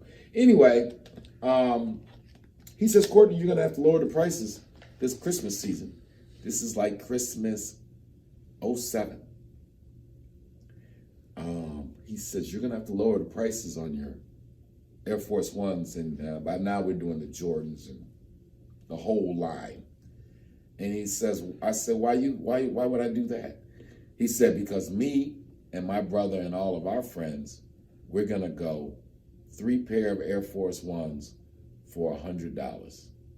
And if you're still trying to sell 1 pair for $50, you think your customers are loyal to you, but trust me, they will drive to the other side of town to deal with me and mine when they can get 3 pair for $100. So I'm like, hold on though, but now you guys gotta follow the math on this. So if I'm selling 3 pair for $100, and I'm paying, that's $33 a pair. I'm paying at the time $25 a shoe. That means I would only be making an $8 profit per shoe on 3 pair, $24 net profit on this 3 for $100 deal. So I'm not real happy about this arrangement because I'm making that off of 1 pair of shoes right now. But he was very persuasive in that, bro, I'm telling you, you want to roll with us, because I think he actually tells me, he said, Courtney, if you don't roll with us on this, we just going to end up rolling over you, and you my guy. So I'm telling you, I'm giving you the heads up, because right now we haven't went 3 for $100, but him and his apparel cartel, they're already planning this for the holiday season. So he gives me the heads up. I come back, we go, there it is, 3 for $100. Well, I think you remember, Lou, the hood, they couldn't take it. They couldn't sleep. They couldn't sleep. We doing 10, 20, 3 for $100 transactions a day. So every transaction, I profit $24. If I do 10 of those transactions in a day, that's $250 in the pocket. If I do 20 a day, that's $480. Not sell, that's in my pocket. That Christmas season, we would do almost 70, the store did $100,000 that month. We did $70,000 just in sneakers. Literally, there's a Foot Locker down at the other end of our strip mall. The managers from Foot Locker and stuff were good people, and they like, Courtney, you're hurting us. He's like the district managers at Foot Locker, they're asking, because it was a good Foot Locker location. And they're like, what's going on with you guys' sales? You guys can't sell Air Force Ones? So they're trying to they pulling my coat a little bit that, dude, you're hurting them. And I'll be honest, looking back, now I got caught up. My store, we had so much inventory. You couldn't really walk through the store because there would just be cases of Jordans and every different type of Air Force One that you could think about. We had overdid our act. We had overdid our act. And when you overdo your act, that's what happens when you overdo your act. So anyway, we well on our way. In fact, me and my partners are talking, we're saying, man, really 1 more year like this, at the pace we going, it's checkmate. We literally about to pull. Our predictions was in 2007 that we was gonna take, or 2007 we would take $1 million out the hood, messing with these sneakers at the rate we was going. Well, that goes on. We boom for the holiday season. And then a day I will never forget, March the 12th, 2007. I'm going to back up and tell you, in fact, we done boomed so much now that I'm all in Atlanta. I've opened up stores in Atlanta, down in Stone Mountain, Georgia, Union City, Georgia. And because I got the plug, he's flooding me with inventory. People had cut into me. Atlanta was booming. And, you know, and I took that 3 for 100 thing down to Atlanta. They hadn't seen nothing like it. And I really went overboard because I didn't just do 3 Air Force Ones for 100. I was doing 3 Jordans for 100. Checkmate. Checkmate. Checkmate. All right. So, you know, Icon in Union City, you know, 500 a day. Stone Mountain and head and toe at Stone Mountain, my other store, 500 a day, 1,000 a day sometimes. That store that was a great store right on Memorial Drive. Shout out to Stone Mountain, Georgia. You guys were very, very good to me. And then we got Hall of Fame back home. You know, it's we doing it. I mean, we this thing has taken off, and we done built a small little clothing empire, right? మీకు ఈ video నచ్చినట్టయితే like చేయండి, share చేయండి, subscribe చేయండి. Regular notifications కోసం bell బటన్ని press చేయండి. 2007, I'm at 10 Mile in Greenfield. I had come, because right now I'm damn near commuting. I got a house in Georgia, in Atlanta, and I got a place downtown Detroit because I got to go back and forth to manage the stores.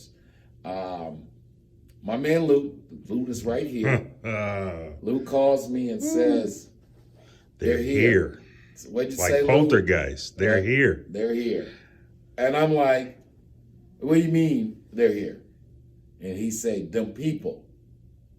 So I'm like, okay, let me pull over because I think I need to pay attention to this conversation.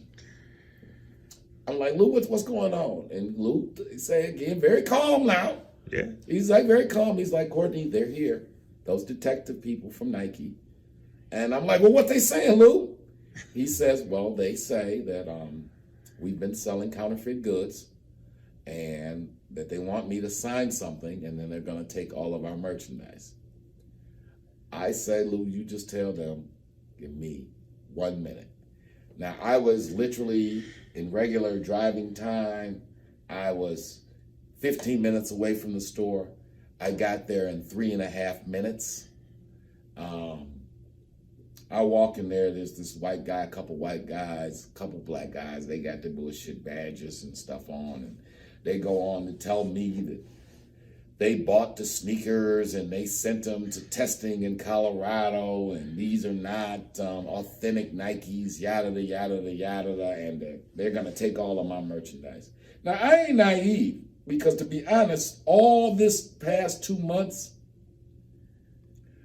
people in Detroit who was in this hustle was having problems with these kind of detectives. And to be honest, but again, I'm drunk with money at this point off this hustle. I'm like, I think I'm invisible. I ain't hid one shoe, nothing. My spider sensor should have went up because this is in March. Last month, while I was in Vegas, I got a phone call from one of my best accounts down in Georgia, in Marietta. He had told me that some detectives had ran up into his spot and took all of the merchandise, and he was going to have trouble paying me. But, you know, at this point now, I got about 10 different wholesale accounts doing $1,500 every other day. I mean, the money coming in, and between the shops, wholesale, retail, again, because all I got on my mind is I'm about to get $1 million this year out this sneaker game. And the rest of that shit, I don't even want to hear about it. Yeah, you know, that's all y'all need to know. All I can think about is we about to get us $1 million out this sneaker hustle this year. I can't see no further. My vision is clouded. So now I'm thinking, now when Luke called me, say, them people here, and I'm thinking about what happened to my man last month in Georgia. I'm like, oh shit. And I'm hearing around town, because Sam's brother, Abe, had a shop on 7 Mile, like in Evergreen, called The Hookup, I believe. And he had just had some problems with these police, the Nike detectives, as we was calling them back then, with the Nike police. The Nike police. The Nike police. Yeah, Yes. Nike had lost all sense of humor about me and my friends and our reindeer games.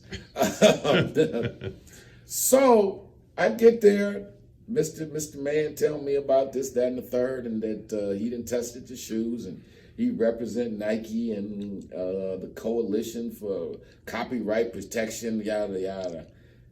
And now this is where, again, having some background dealing with Pops in the back of the day, first thing in my mind is you ain't the police. So I really ain't trying to listen to much you say, no way. He is threatening to call the police, though, when I ain't acting right. But I'm like, you ain't the police, so really, I ain't got to listen to you. You just hear you selling wolf tickets. And what ain't going to happen is I ain't signing nothing and you're not taking nothing out of here but yourself. It's the only thing leaving is going to be you. But so I call Sam, brother-in-law, I call Abe, and I'm like, yo, Abe, because I'm trying to get a hold of Sam. Sam was out of town or something. I call Abe because I knew he had just went through a similar situation.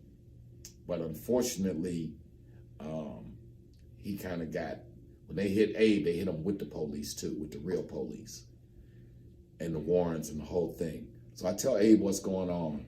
And he's like, Courtney, you still got that pull down gate over there, right? I'm like, yeah. He's like, they ain't brought the real police yet?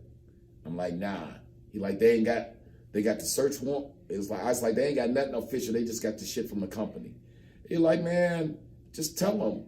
Store closed, pull down the gate. He like, now, they gonna come back tomorrow. They gonna go down to the judge. They gonna get a warrant. And they gonna come back with the police tomorrow. But he like, you can buy yourself some time. You might be able to do what you need to do.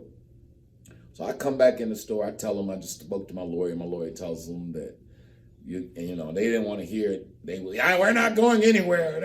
Okay, I said, well, here's the thing, man. I'm about to pull this gate down, and I'm the only one with a key, and I don't know the next time I'm going to be back. So if you want to stay in here, you can. And I asked the people, there was a few people shopping in the store. They like, what the hell going on? Sorry, ladies and gentlemen. Store's closed now. Gotta go. Everybody needs to leave the store now. Oh, they were sick with me. This day would haunt me. This day was the day that me, my relationship with Nike, my relationship with the professional retail world would never be the same after this day. I kick out the private eyes, the Nike police. We lock up the store. They have a little emergency meeting. Now, you gotta remember now, I'm already doing business down in Georgia, in Atlanta. We come back that night with some U-Haul trucks. We empty out every Nike. So I had about $70,000 wholesale worth of shoes in the shop. We load them up, send them down to Atlanta. Now, we know what's coming the next morning. And like a good general, but it wasn't no sense to me being there, so I think I had to be Luke, because Luke was running the show. I remember it vividly. It looked like a scene out of The Wire. So I tell Lou, here the thing, man. The people coming back, and they gonna come back with the real police this time. Ain't nothing there, right? Ain't nothing there, so when they come and they gonna have their warrant, just let them do what they need to do. Yeah, they took one of the flyers. Unfortunately, there was one flyer that had my Atlanta information on it. Yes. And I got a ticket. I had to go it had to be litigated. So we dodged that bullet there. But that was the end of the orange boxes in Detroit. But through a happenstance meeting, again, how this thing has just started to unfold, Lou has a conversation about some T-shirts with a guy, Arab Eddie. Arab Eddie's partner is the guy in the clothing business. We end up linking up. Before it's all said and done, a few $1 million is made. 5 stores have sprung up, 20 employees. And again, as we continue in these motivational mafia kind of stories, the whole reason why there's a big boss all of this is going to lead when we bring you up to date. And why just sometimes don't let your dreams, gotta be willing to let your dreams go and sometimes just take a chance. Because by right, a story that starts off with Negro League caps ain't supposed to end with the Motown Mafia documentary, with the Motown Mafia book, Mind Right, Money Right book, our YouTube station, True Crimes with my brother Eddie Jackson Jr. over at True Crimes, all that content that Al Prophet gathered, American Dope. Those things are supposed to be disconnected, right? But in reality, it's all one story. This is all one story. So we just try to inspire you guys, on what our journey has looked like, some of the ups, some of the downs, what all comes with the real life and the struggle of the grind when you're doing something entrepreneurial, the kind of challenges. Be careful who you meet and manage those relationships and keep all that going. So that's it now for Motivational Mafia. Check us out. Go over to the Motivational Mafia stations. You can always see the content at Big Boss Filmworks. Newest thing on Amazon. If you want to read, get a little heads up. If you don't want to wait for a big man on campus, it is available on Amazon. Digital download. Kindle download. Also, Mind Right, Money Right is available on Kindle, Amazon download, or you can get at Amazon the actual hardcover copy. Same with, this is again 10 years. So in our story, in our apparel history, we're right now around 07, right? So this is 2020. This book is now celebrating its 10-year anniversary. We're going to go into another series on the making of Motown Mafia. So it's been 10 years since this book. If you have not read it, because I think a lot of the people who see some of this stuff on YouTube, and I can tell we appreciate all the support, but I don't know if you guys are completely familiar with the story of Eddie Jackson Sr. and my dad, Courtney Brown Sr., their whole lifetime friendship, which is what led to all, that has transpired and the stuff you see on Big Boss, on True Crime Stories, over at American Dope.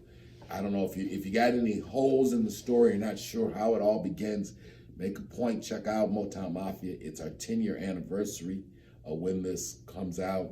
And yeah, this story you're gonna see by the time it's done how Negro Leagues to Nikes to Louis Vuitton purses ends up with a book and a documentary and me talking to you now on YouTube. So again, appreciate you guys. Thank you for the support. I'll let you, man. Peace. Like, share, subscribe, hit that notification bell. And anybody have any stories, email us. BigBossFilmworks@yahoo.com. If you are an entrepreneur, if you have a crime story, let us hear from you. And talk to us on the comments section. Peace. మీకు ఈ video నచ్చినట్టయితే like చేయండి, share చేయండి, subscribe చేయండి. Regular notifications కోసం bell బటన్ని press చేయండి.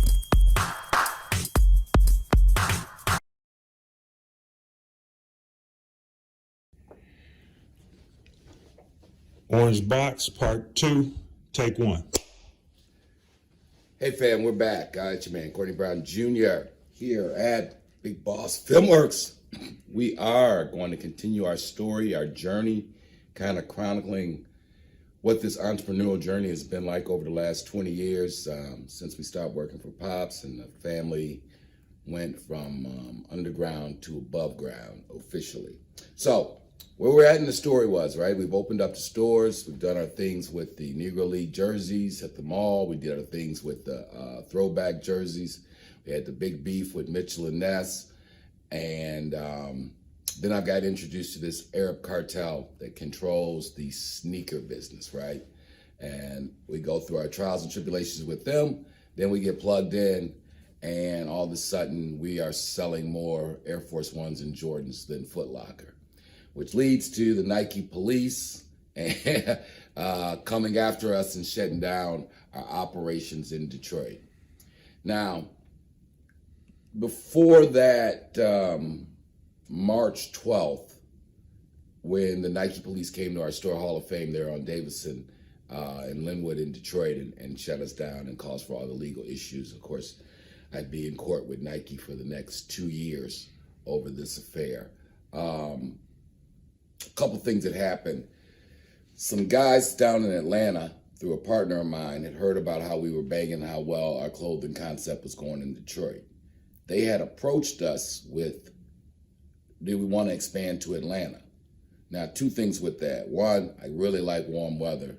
And two, I like bigger markets. So Detroit is home, and this is the kind of more on the business entrepreneurial side. When you start a business, and I know everybody's usually going to start at their hometown, right? Because that's where you're at, that's where your base is at. But at some point, you got to think for your makeup business, your apparel business, your hair salon, your barbershop, your restaurant, whatever it is you're trying to do, maybe your hometown ain't the best place for it, right? So Atlanta is a much bigger city, and if you go back, we're talking about almost 18 years ago, before Detroit's renaissance and rebound, it really began. Atlanta was booming and growing. Detroit was kind of shrinking. In fact, half of Detroit, it seemed like, had moved to Atlanta. So I kind of thought it was a good idea, and at the point again, and with the relationship I had with that Arab clothing cartel, we had all the access to all the inventory in the world. So anyway, long story short, we went in partnership and opened up a store called Icon down in Union City, Georgia, about 25 miles south of downtown Atlanta, right by the airport down there. So we hooked up with a guy, a lawyer, and another guy, engineer. Both smart guys, neither one of them retailers. And we'll get to, sometimes just because you're smart doesn't mean you know what you're doing, but that's a different thing. So Nike police have come. We've had to sneak in the Hall of Fame, load up a U-Haul full of $80,000 wholesale worth of Air Force Ones. So now that's 80,000 wholesale, 160,000 retail. I got us sneakers. So we go in like burglars in the night, stealing from ourselves, load up all those shoes. I think we went over this, but we'll work it out. We take the shoes down to Atlanta. Next day, the police come to Hall of Fame. All the Nikes are gone, and the Nike detectives are all upset. So now we're focusing on Atlanta. Now, again, the thing was, while we had set up the situation in Atlanta, I was spending still most of my time in Detroit, depending on my partners, to kind of run the show in Atlanta. This is something you guys got to think about too. Having partners are good because it allows you to be more than one place at one time and do things in multiple locations. But I'll just say that Dave and Monty, good guys, smart guys, one's a lawyer, one's an engineer. They didn't understand the grind part of it. They were kind of running it like we were Foot Locker and we was growing to be Foot Locker. And if you start your business day one like you Foot Locker, you never get to grow to be Foot Locker. So they were paying the managers $20 an hour, holiday pay, vacations, this, check, I've been around the block, and I know that when you start, don't let nobody fool you. I don't know what they told you at the community college, or when you starting and you small, you got to cut corners. Because you don't have you can't borrow money from banks and this, that, and the other. So yeah, that might mean sometimes you're paying people in cash, right? Keep your payroll, straight and things like that. So that's what was going on. So two things. So now I can't sell Nikes, and I've developed a thriving Nike business in Detroit anymore. And then I'm having some issues with how my business in Atlanta is being run. So we have the idea, let's go to Atlanta. I'll just move to Atlanta. And this is kind of what I was saying about, if you're really serious about your grind and you're serious about your business, you go where it's happening at, right? If you're in the computer world, you go out to Silicon Valley in California. If you're in finance, fashion, modeling, you go to New York. And right now, if you're in hip hop, you're probably in Atlanta, or now Detroit is actually bubbling in some hip hop too, but you go where the action is. So I'm like, let me go down to Atlanta, and even better yet, with the inventory plug we got, we'll open up another store. Now, two guys who we had just passing out flyers, who are working for all these fancy educated people, I get down there and I bring down all my crew, God rest his soul, Willie B, a lot of the guys who work for me from Detroit. They were up for the idea of moving down to Atlanta. And I bring basically in the Detroit team to Atlanta. And to be honest, this is the other part. You gotta be business is business, right? I'm in Atlanta 2 days. I fired the $20 an hour manager. I'm like, you know, it ain't working. She didn't know a pair of Jordans from a K-Swiss. She didn't know a Feli shoe from a Philly steak sandwich, you know, and it just didn't work. I had an urban clientele. She didn't know True Religion. She didn't know Sean John. She didn't know Rockaware. You know, she knew like Abercrombie and Finch. And before we found out about Abercrombie and Finch, she was it. Anyway, it didn't work. She got to go. I get to going through the books. It just ain't gonna be right because those guys, the management team I had down in Atlanta, they had ran up about a $70,000 tab that I'm on the hook for with the Arab cartel. So they're in my ear like, Courtney, you need to get what's going on with all that stuff we're sending you to Atlanta. You know, we're sending you fire, but the money ain't coming back. Basically, I buy out my partners. I said, this ain't working. This just ain't working. So it is what it is. Buy them out, get rid of the manager. The two brothers that they had just passing out flyers, but they were young. They had just got out of high school and they lived that life. They were into shoes and gears and outfits and they had their little circle. So shout out to Charles, shout out to Jameer. These guys ended up becoming my new managers. They went from passing out flyers in the parking lot at Walmart. I was like, look, fellas, let's make this happen. Bring in those kids, get rid of all the smart people who was acting real stupid, and bring in the silly people that was real smart about selling clothes, and Atlanta thing gets on its feet. We open up another store out on Memorial Drive. Another lesson. Now, the store I got in Union City, I got hardwood floors, chandeliers. I mean, it looked like some shit off of Fifth Avenue or Rodeo Drive. I opened me up a joint, though, in Stone Mountain. I know my people. The more money I put, this is the business part. The more money I put in making the place look pretty, that increases my investment in the business, which means eventually I got to charge more for my stuff.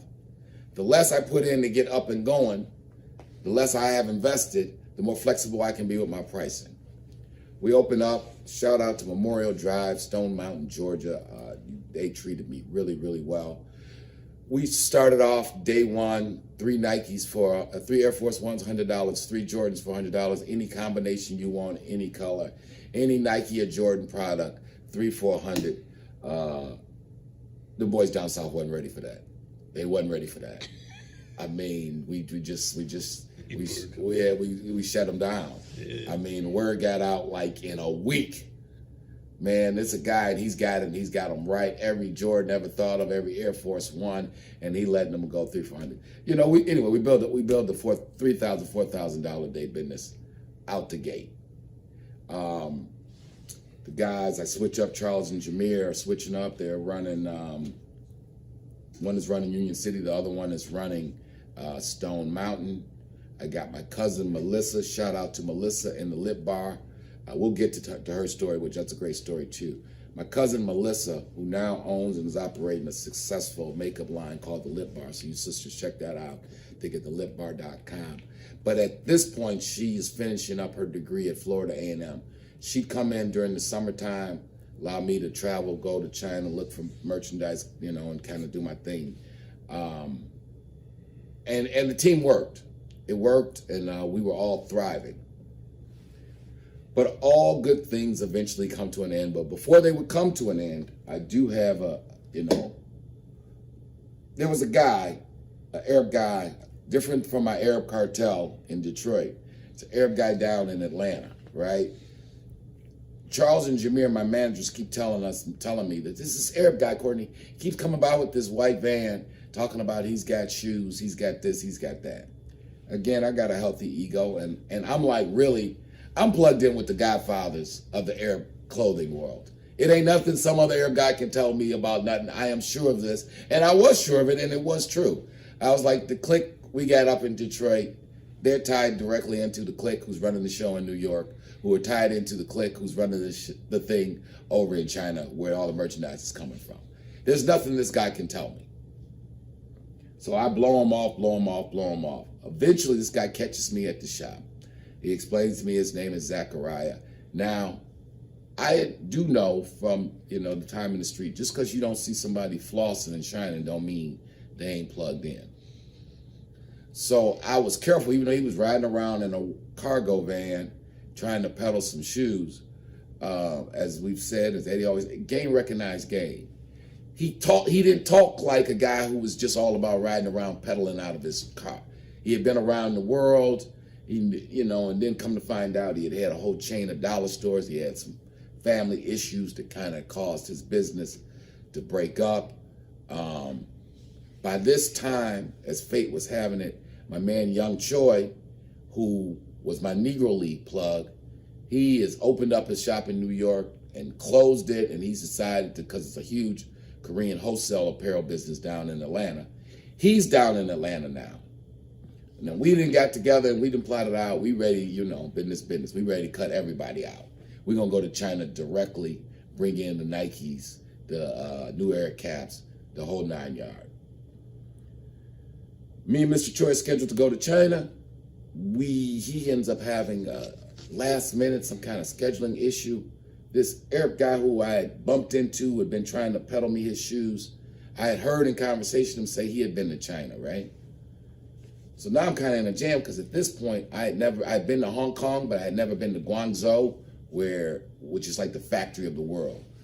Half everything in your house, wherever you had listened to this, half of everything in your house got made in Guangzhou, China. Probably 50% of everything you wearing, if not 100% of everything you wearing, was made in Guangzhou, China. So we've done our homework, we done got plugged in, we know where we got to go to get what we're trying to get. But now my man, Mr. Choi, who's got the Chinese worker and, he's my contact to that world, he can't make the trip with me. I done already booked my ticket. So you got to be willing to spend money to make some money.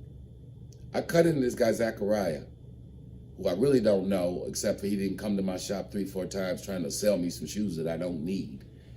But we got cool enough where he had told me he used to own some dollar stores and he had been to China. He would go to China to buy the inventory for his dollar store.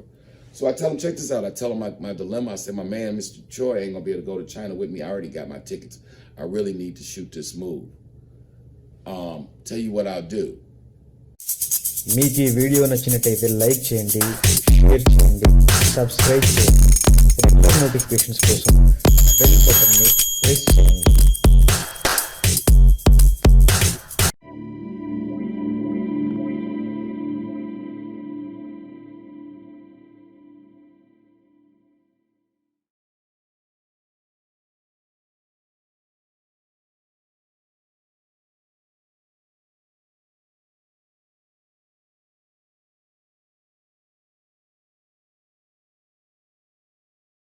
Man, Mr. Choi, who's got the Chinese worker and, he's my contact to that world, he can't make the trip with me. I done already booked my ticket. So you got to be willing to spend money to make some money. I cut into this guy, Zachariah, who I really don't know, except for he didn't come to my shop 3-4 times trying to sell me some shoes that I don't need. But we got cool enough where he had told me he used to own some dollar stores and he had been to China. He would go to China to buy the inventory for his dollar store. So I tell him, check this out. I tell him my dilemma. I said, my man, Mr. Choi, ain't going to be able to go to China with me. I already got my tickets. I really need to shoot this move. Tell you what I'll do. If you go with me and kind of show me the ropes, I'll pay your airfare, I'll pay your hotel fare, and I'll cover all the expenses in China. He takes me up on that offer. Now, later I would find out that his family is like damn near royalty over in Morocco. He plugged in to a whole nother set of the crew. But from that buying trip to China, that launched a whole episode of business that we were going to be able to do. And then when he comes back, because he actually gets tied in with the similar clique as my Detroit clique, me and this guy Zachariah knock off which is all fortuitous because at the same time that me and Zach go shoot this move to China and we get cool, at the same time them problems that we was having in Detroit with the Nike police, they have grown to be a real big problem for my contact, for my plug, and for everybody. I mean, like, because again, the guys who are above me on this food chain, some of them overdid it, just like brothers in the street. They done bought Bentleys, they got gold wing Escalades, the whole clique, they riding Bentleys, they done laid out the whole block. I mean, they took it. You know, we ain't the only ones that can overdo our act. And I mean, they getting caught riding down the street in they Bentleys with $500,000 in cash. I mean, overdid it. Snoop, Rick Ross, everybody coming by the store on a regular basis. I mean, they running full page ads and Don Diva with Jeezy. They got Jeezy to become their damn near spokesman. They a hood store, and you know, they was doing it though. I mean, but that of course brought the attention of the authorities. They get hot. All their operation, I mean, they didn't got hot where it ain't like just the Nike police and detectives we was dealing with and the local police. I mean, the feds have like got involved now. I mean, and like the shit that went from counterfeit clothing and bootleg stuff that the feds talking about, this is racketeering, this is a criminal organization. I mean, the shit is starting to get real. So now as this is unfolding, I'm in Atlanta, thank God, kind of hearing from a distance what's going on, because I'm talking to them and they're saying, Courtney, this, that, and the other. Every time I come back to Detroit, another one of their warehouses then got raided. They starting to put the shit on TV. So now this guy, Zachariah, who was peddling the gym shoes, and I had messed around and got him to go to China with me to help show me around. I need another gym shoe plug. He had a plug, and the business never missed a beat. Now, if I blow off this guy, my little show would have come to as soon as the Arab cartel in Detroit caught a cold, I would have had pneumonia. But when they caught a cold, I had made a relationship, and that relationship, and he local in Atlanta, so it was the same kind of thing. It was just beautiful, and we went on for another 3-4 years to. You know, me and Zachariah did millions of dollars worth of business down there together. And that was great. And then my man, Mr. Choi's down there too. And life, that's the thing, man. You know, when we start these kind of journeys, you don't know where they go, who you meet, how it all works out. Again, the two young brothers, Charles and Jameer. These kids, you know, you can find them. It's hard.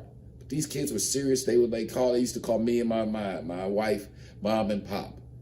You know, these kids, we treated them like they were our kids, and they treated us like we were their parents. We looked out for them. They looked out for us.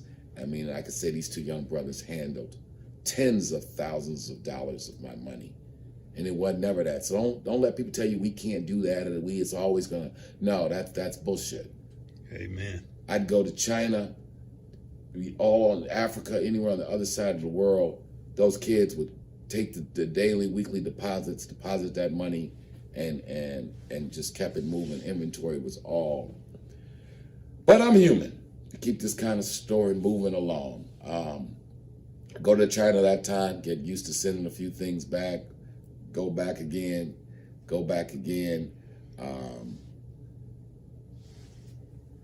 I end up on one of those buy-in trips from China getting a little greedy.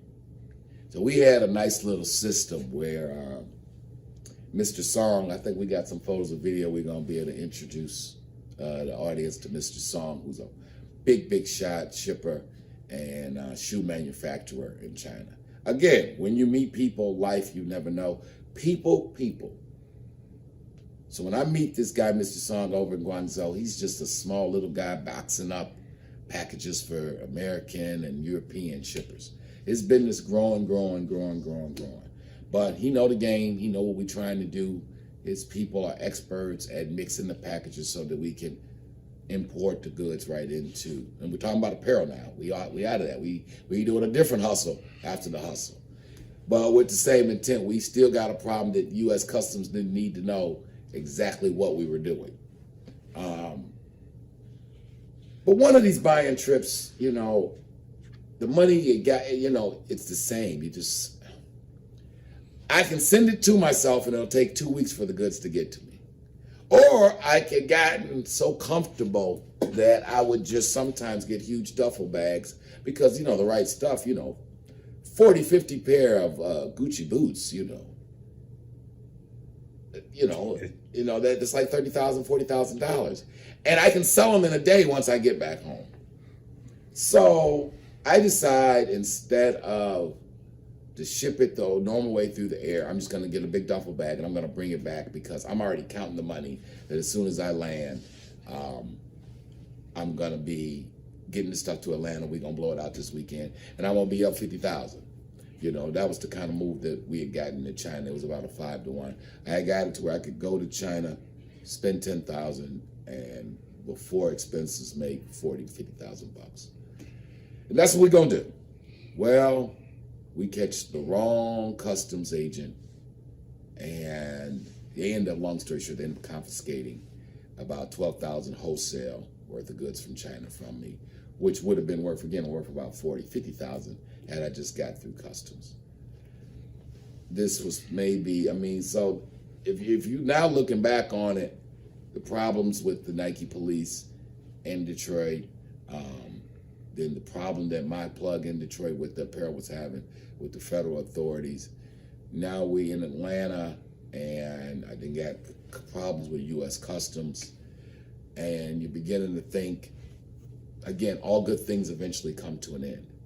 And life is full of challenges. And I really, to be honest, family, at this time, I got tired. I got tired of the cat and mouse game. And the money was good, but I knew when I decided to really switch over from Negro League and gear from the companies to doing this backdoor China thing, you know, I knew you can't build a business like that. Really, you can make a lot of money, but you can't build a business. That's the other part you got to think about, fam, when you're doing your thing. I know when you're small, you got to do some shortcuts to get your cash right. But then you got to also be building your business in a way where it can actually grow. I can only get so big selling bootleg apparel and out the back door China goods because, I can get away with 2-3 stores, but I can't build a whole chain of stores because, that's going to attract a lot of attention. You can't do it like that. So I'm beginning to feel that kind of way about it. Business is going good, but you got to listen to that instinct too. Something inside of me started to say, Courtney, it's time to do something different again. Kind of like now it had been 10 years since the new millennia and saying that maybe it's time to get out the streets, it's time to stop working for Pops, it's time to go count your blessings. Quit while you're ahead. Because my friends in Detroit are telling me that the feds are actually trying to put them in jail because of this Nike hustle. And I'm like, oh, that's crazy. We talk people going to jail for selling sneakers. And it happened. People started going to jail. Huge busts. Yeah. It was crazy. The situation got real out of control. So after that problem with U.S. Customs, and at the same time, I'm looking at my business, got to learn to pay attention to your business. Business still booming, but my business used to be 80% cash, 20% credit cards. It has started to invert. We was doing like 80% of our business in credit cards, 20% in cash or back and forth. Anyway, so I'm thinking to myself, and now this is like 08, y'all, right before the wheels come off. The Great Recession was about to come. So all these things kind of going on, and I'm thinking to myself, it's time to do something different. Brother Muhammad from Senegal, the Senegalese, the brothers from West Africa, a couple of them were doing some really big things down in Atlanta. They had, they were my purse plug. They had a plug with some purses through. That people don't know it, and we're going to unpack this even. There's more money in that underground apparel business than there is in the narcotic business. So we're going to talk about that lesson I learned because I didn't know it till I got involved in it, and the hair business. Because like the hair business is better than the heroin business. but we're gonna get to that. But the orange box business is just as good, if not, was just as good a hustle, if not better. What obviously, you know, I mean, even if you did go to jail, you didn't get 20 years for this shit. But I'm thinking about I want to do something different. My guy Mohammed, the Senegalese guy, he's gotten so comfortable. He's removing so many purses. He's spending more time in my store coming to pick up money than I am. And I ended up cutting into him. And I said, it's just one of those days. I was hanging up some clothes at the store, and I said to myself, I don't want to do this anymore. I want to go do something different. And then that day I told my wife, I said, I want to sell the stores. And she was like, are you kidding me? What are you talking about? And I was like, you know, something ain't right. People running out of money. Business still good, but they paying stuff with credit cards. You know, look at all the problems our friends up in Detroit are having. And I'm tired of talking to people about outfits. I just really, you know, I want to, and it came with some risks, you know, and it was the right decision, but it was because I was good at this. And I knew all the angles, and I had met all the right people. And you ain't gonna come into that many business situations where you meet all the right people, you know what you're doing, you're making money, but sometimes when your gut say it's time to do something different, you gotta follow that.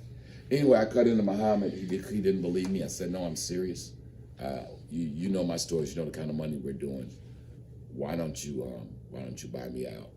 We crunched the numbers. Within 2 weeks from the time I presented it to him, we closed the deal. He had keys to the store. And let me tell you on this, 8 months after I sold the store to Muhammad, that case that my friends had in Detroit had backtracked because they'd end up raiding my friends up in Detroit's offices, which had all of my information and phone numbers and the addresses to my Atlanta stores. And the Nike police and the feds actually come down to Atlanta and raid the store in Stone Mountain that I have sold to Muhammad. Had I not sold that store, I'd have caught a case with my friends. So sometimes you gotta follow your instinct. So that's where we're at. Now it's time for a new chapter. We've sold out. We sold the retail stores in Atlanta. We got a couple dollars. The economy is upside down. People losing their jobs, losing their houses. So I'm like, prices in Detroit, I didn't fail, 80% on real estate. And as you know, going all the way back to the Detroit News 1973, neighbors in real estate, we did know that business too. So we go back to Detroit, and we're going to leg it off there. So it's back to Motown. Back to Motown, time to get back into the real estate business. Thanks a lot. Peace. Oh, yeah, make sure you guys like, share, subscribe, all that good stuff. And check out on Amazon right now the follow-up of Motown Mafia, the follow-up book of this, Motown Mafia, Big Man on Campus. You know, we did change some names and locations to protect the guilty and the innocent, but it is available right now on Amazon, digital books, Kindle. Check it out. Hard copies coming out late spring, early summer. So holla at your man. Peace.